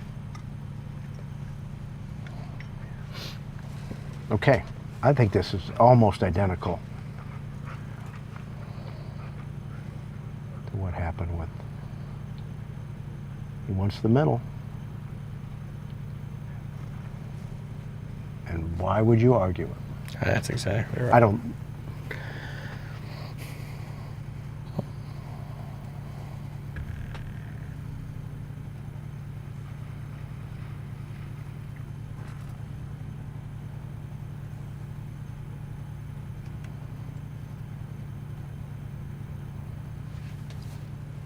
Nice job. I don't know if Mr. Ray Vogt is in the tent over there watching, but I know he's rooting for somebody from Minnesota because he's a Vikings guy and all that. So, all right, but I tell you, watch this dog. He's one you want to root for. Yes, sir.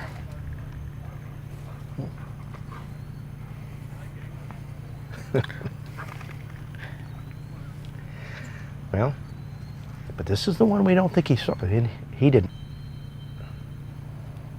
Yeah, he didn't see that red-headed bird.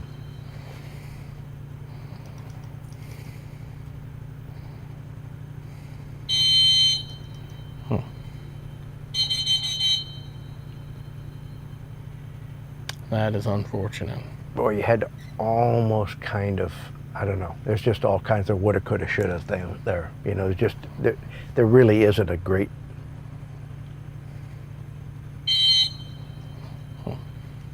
A great decision there to.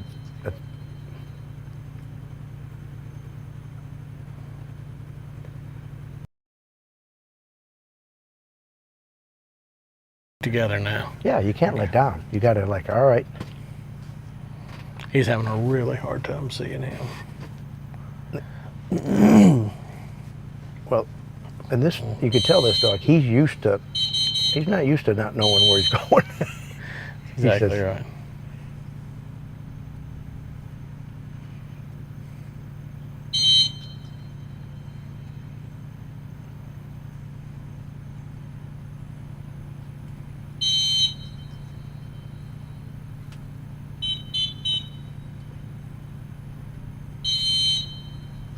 They've got all kinds of stuff here. Yeah, this is really important. This has really worked well for him. You know, I always, I judge a test when it's really hard. When the dogs that do it, are they doing it for the right reasons? That's right. Sometimes tests, it's almost random. I agree This is with not that. random. No, I'm with you 100%. I hate it when I hear somebody say, well, we got answers. And I want to say, yeah, but you asked the wrong questions.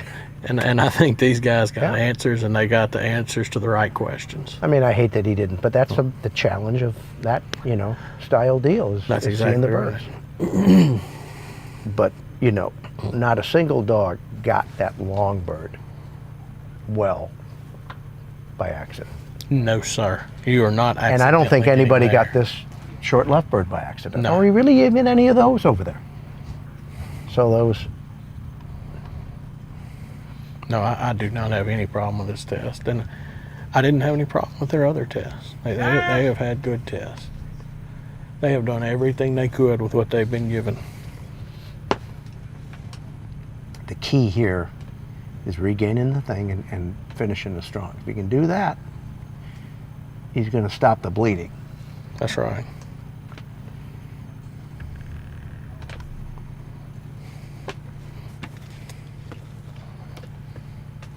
I can't see him from the tent, and I can't see him on the screen yet, but oh, he's a little outside.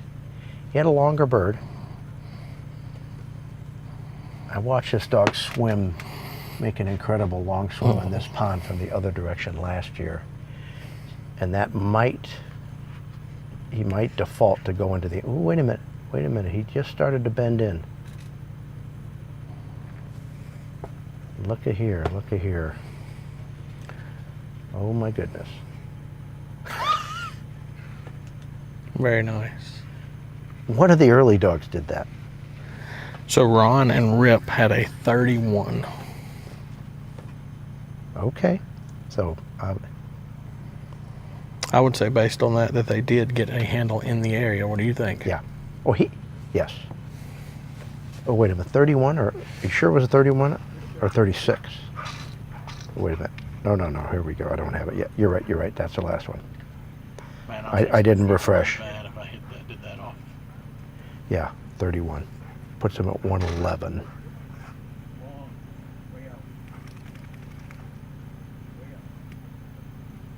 Puts him, keeps him in the lead. Cash!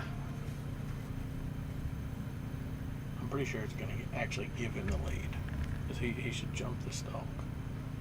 Well, how far apart were they? Ron came in with an 80 and Paul came in with a 48. So yeah, I feel like Ron will eclipse that. But you don't know. I'm not judging. You're right. Yeah. Well, he's got to go out and do this longbird.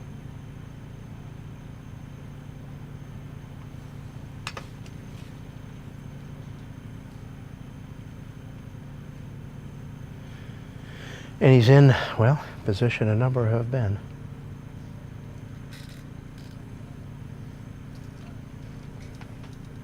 I think someone in the production trailer may be looking for their glasses if they got to our table. What about you? Yeah. Lost and found. We've got a pair of Click-It glasses here on the counter. All right. This dog's Well, in he's good making a spot, bend. man. He is bending in. I really like that approach on this bird too. Oh, he's looking Now, a little see, too I far mean, left right watch there. this dog look. I mean, you can just watch him think. How he, when he kind of bent into that bird, see, that short bird he just did, and it wasn't, I don't think he just said, I know right where it is. He said, I have an instinct, I want to do the right thing, and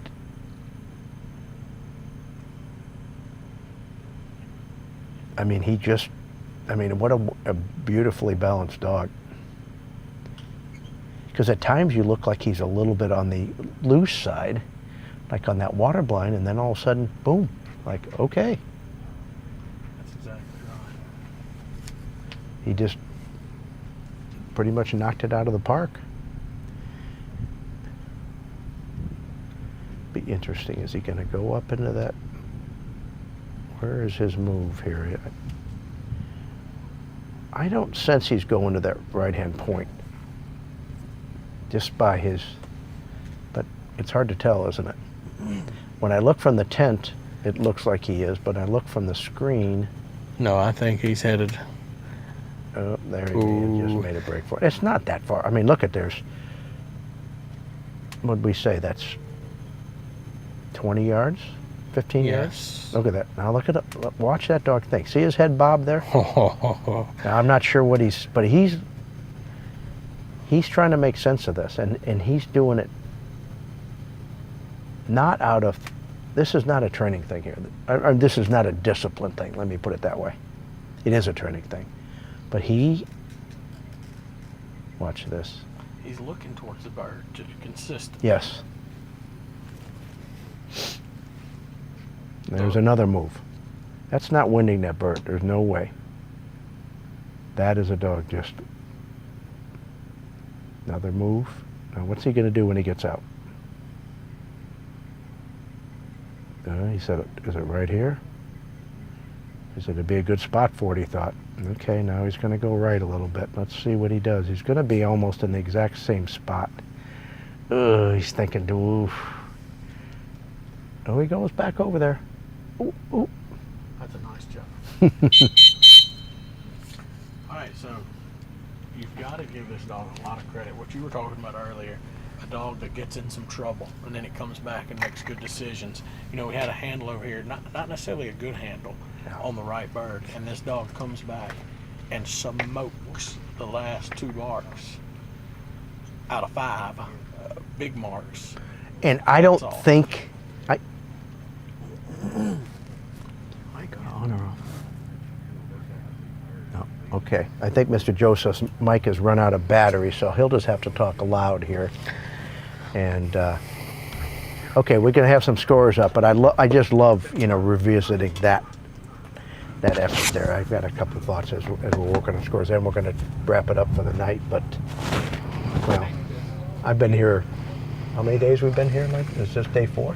Yes, this is day 4. And I'm still pumped, and I'm excited. And if you don't get excited about that right there, then you need to play another game. Yes, I mean, because I thoroughly believe, just like you said, it almost like you shattered his world when you had to tell him where that right-hand bird was.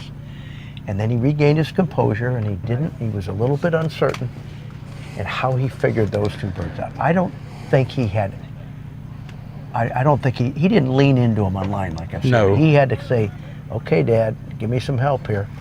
And boy, did he make some decisions. good decisions. And kudos to the handler for not changing his attitude, for not letting what he was feeling rub off on the dog. He got himself together, he got himself composed, and he handled that dog the way he needed to handle him to get the result he wanted. This year's National Amateur winner, unorthodox style, but a team, like a bonded team, and that's what I see right there. That's right. These guys are, so, all right, well, pretty exciting stuff to say the least. Series 4 wrapped up in the amateur division. We're going to have 11 open dogs to run tomorrow. Yes. And then we'll, it's my understanding, plan A is then to make a move and then, but probably not start the 5th until the following day. I think they're planning on starting the 5th tomorrow, aren't they? Yeah, well,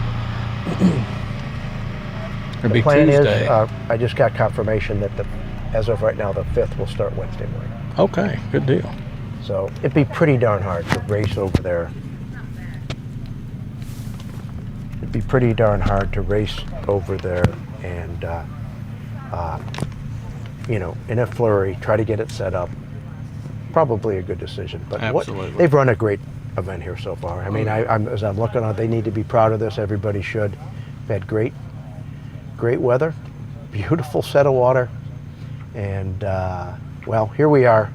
Once again, we are wrapping up the 4th series. We got the 4th series at the Super Retriever Series Crown Championship. We're here in Northwest Louisiana outside of Shreveport. And, well, we got we're trying to do our wrap up. I'm not sure what you can see or hear, but if you're still there,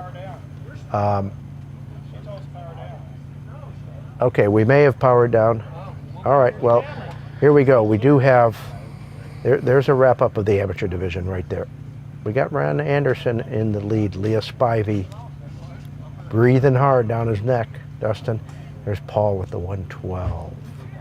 So he took a pretty big hit there. Yes. Pretty big hit.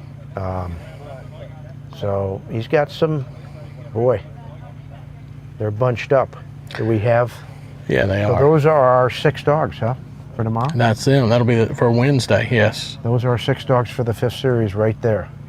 Pretty strong group, to say the least. Compelling. And again, is 49 points make upable? Of course it is. Yes, absolutely. So, all right. Well, thank you once again for joining us and letting us indulge in talking dogs at the Super Retriever Series 2025 Crown Championship, proudly presented by Purina Pro Plan. Thank you. Have a great evening, everybody. And we'll see you here tomorrow to wrap up this 4th series in the Open Division. Good night.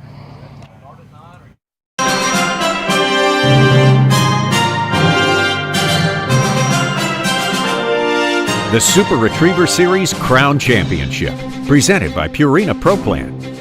Pro Plan fuels more sporting dog champions than any other brand. Trusted by professionals and proven by champions. By the Shreveport-Bossier Sports Commission. Visit Shreveport-Bossier. By Garmin and Lucky Duck Kennels. The United Kennel Club and Splash Pools. And by Louisiana Tourism. Explore Louisiana.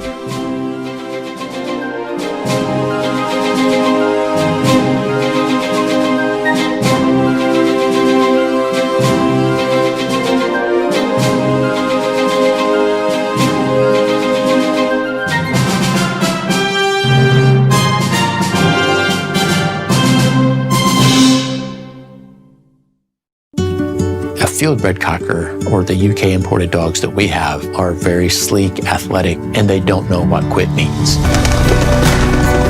At Raglan, we feed ProPlan exclusively. We start with Sport Development, which is a 30-20 puppy food that all of our puppies will stay on that till they're a year old. Then we transition them to Sport Performance. When it is time to go to the field, they have the drive, and more importantly, more than the drive, they have the stamina to keep going. It's amazing.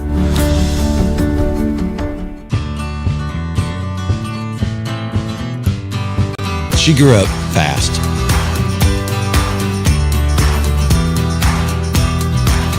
Will she remember these times and continue the tradition? You better believe it. Tell a new fish story with Garmin.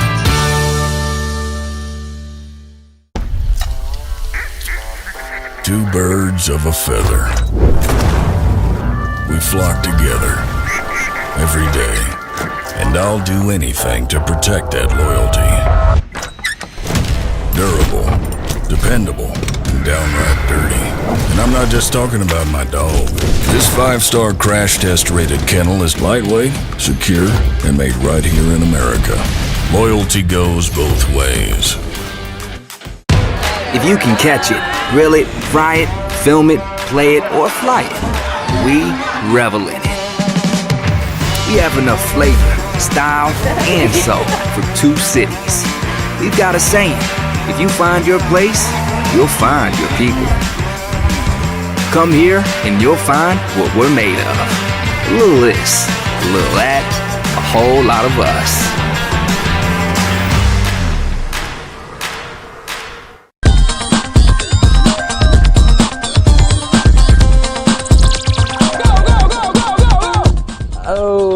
Let's see. Hope I get them right. You've got a 40-foot dock.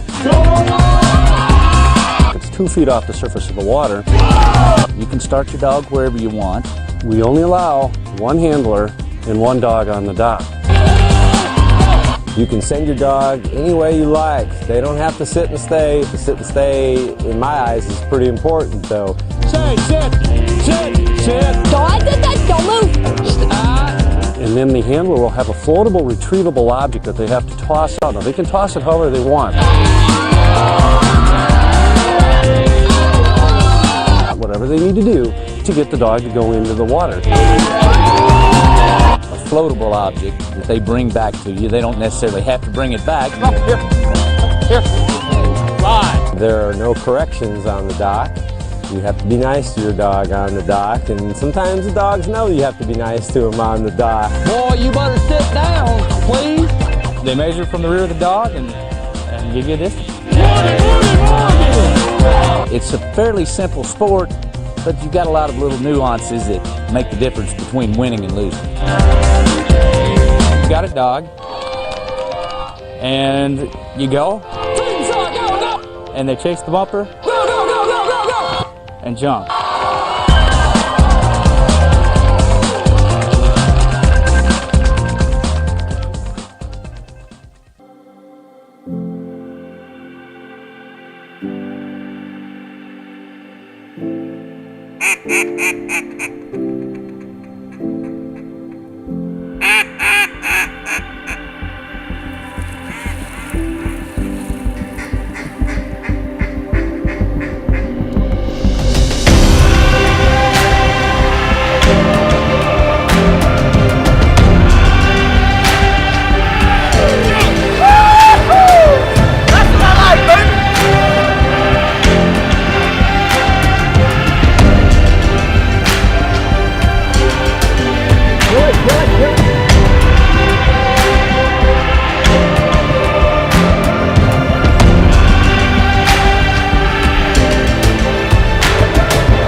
ProPlan Sport. Trusted by experts in their fields. Proven in ours. With 30% protein and 20% fat to fuel strength and stamina, and amino acids to promote muscle recovery. It's high-performance nutrition that keeps hunting dogs strong. In the field, on the water, and everywhere you go. Get the ProPlan advantage. ProPlan Sport.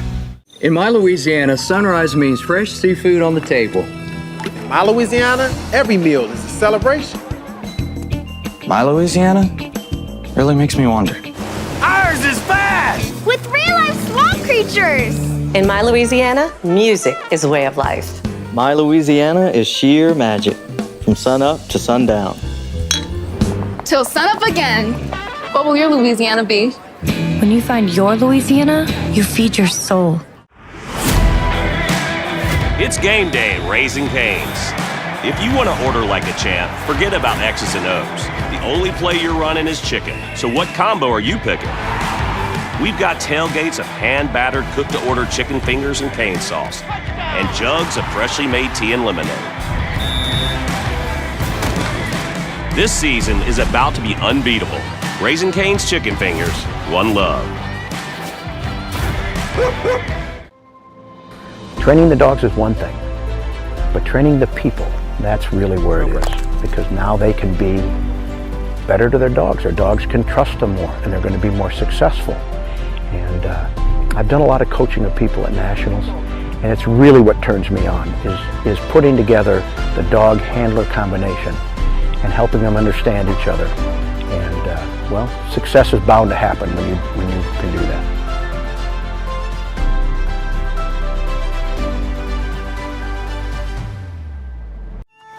One thing about Wild Rose, we field test all the products that we recommend. Purina ProPlan Performance 3020 gave us the energy level that we need. Nice shiny coats, clean teeth. We were able to reduce the amount of our feed in most dogs, which just shows that there was better nutrition there, better utilization of the product. These guys are my best friends, and we need to do everything we can to give them a quality of life. We owe them that.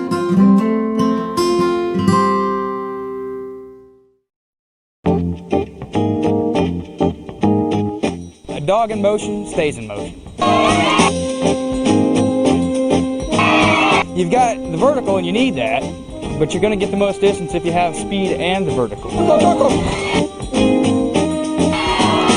They want the dogs to go as fast as they can down the dock, and smaller dogs, that usually lends themselves to more speed. Of course, the larger a dog is, the more muscles he has. Sometimes the faster he can take off.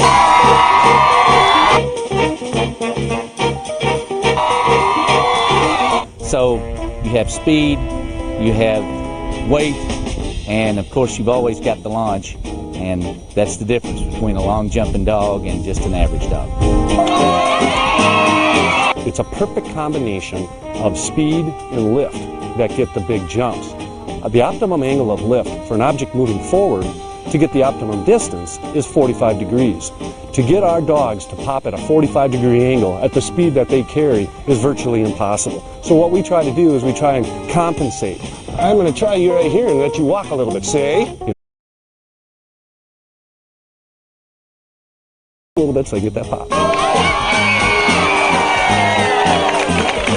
I would say it's speed, the launch, and the toughness of the dog.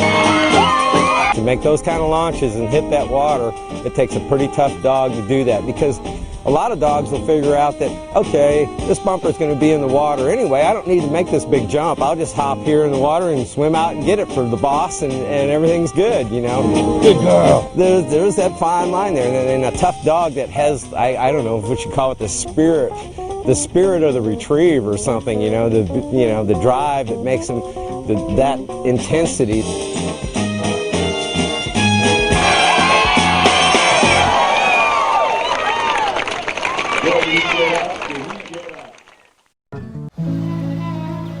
ProPlan believes exceptional nutrition fuels more than the days in your life.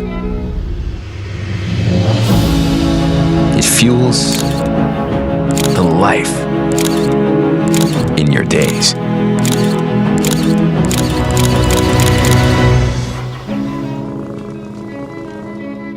Pro Plan. Fuel for life.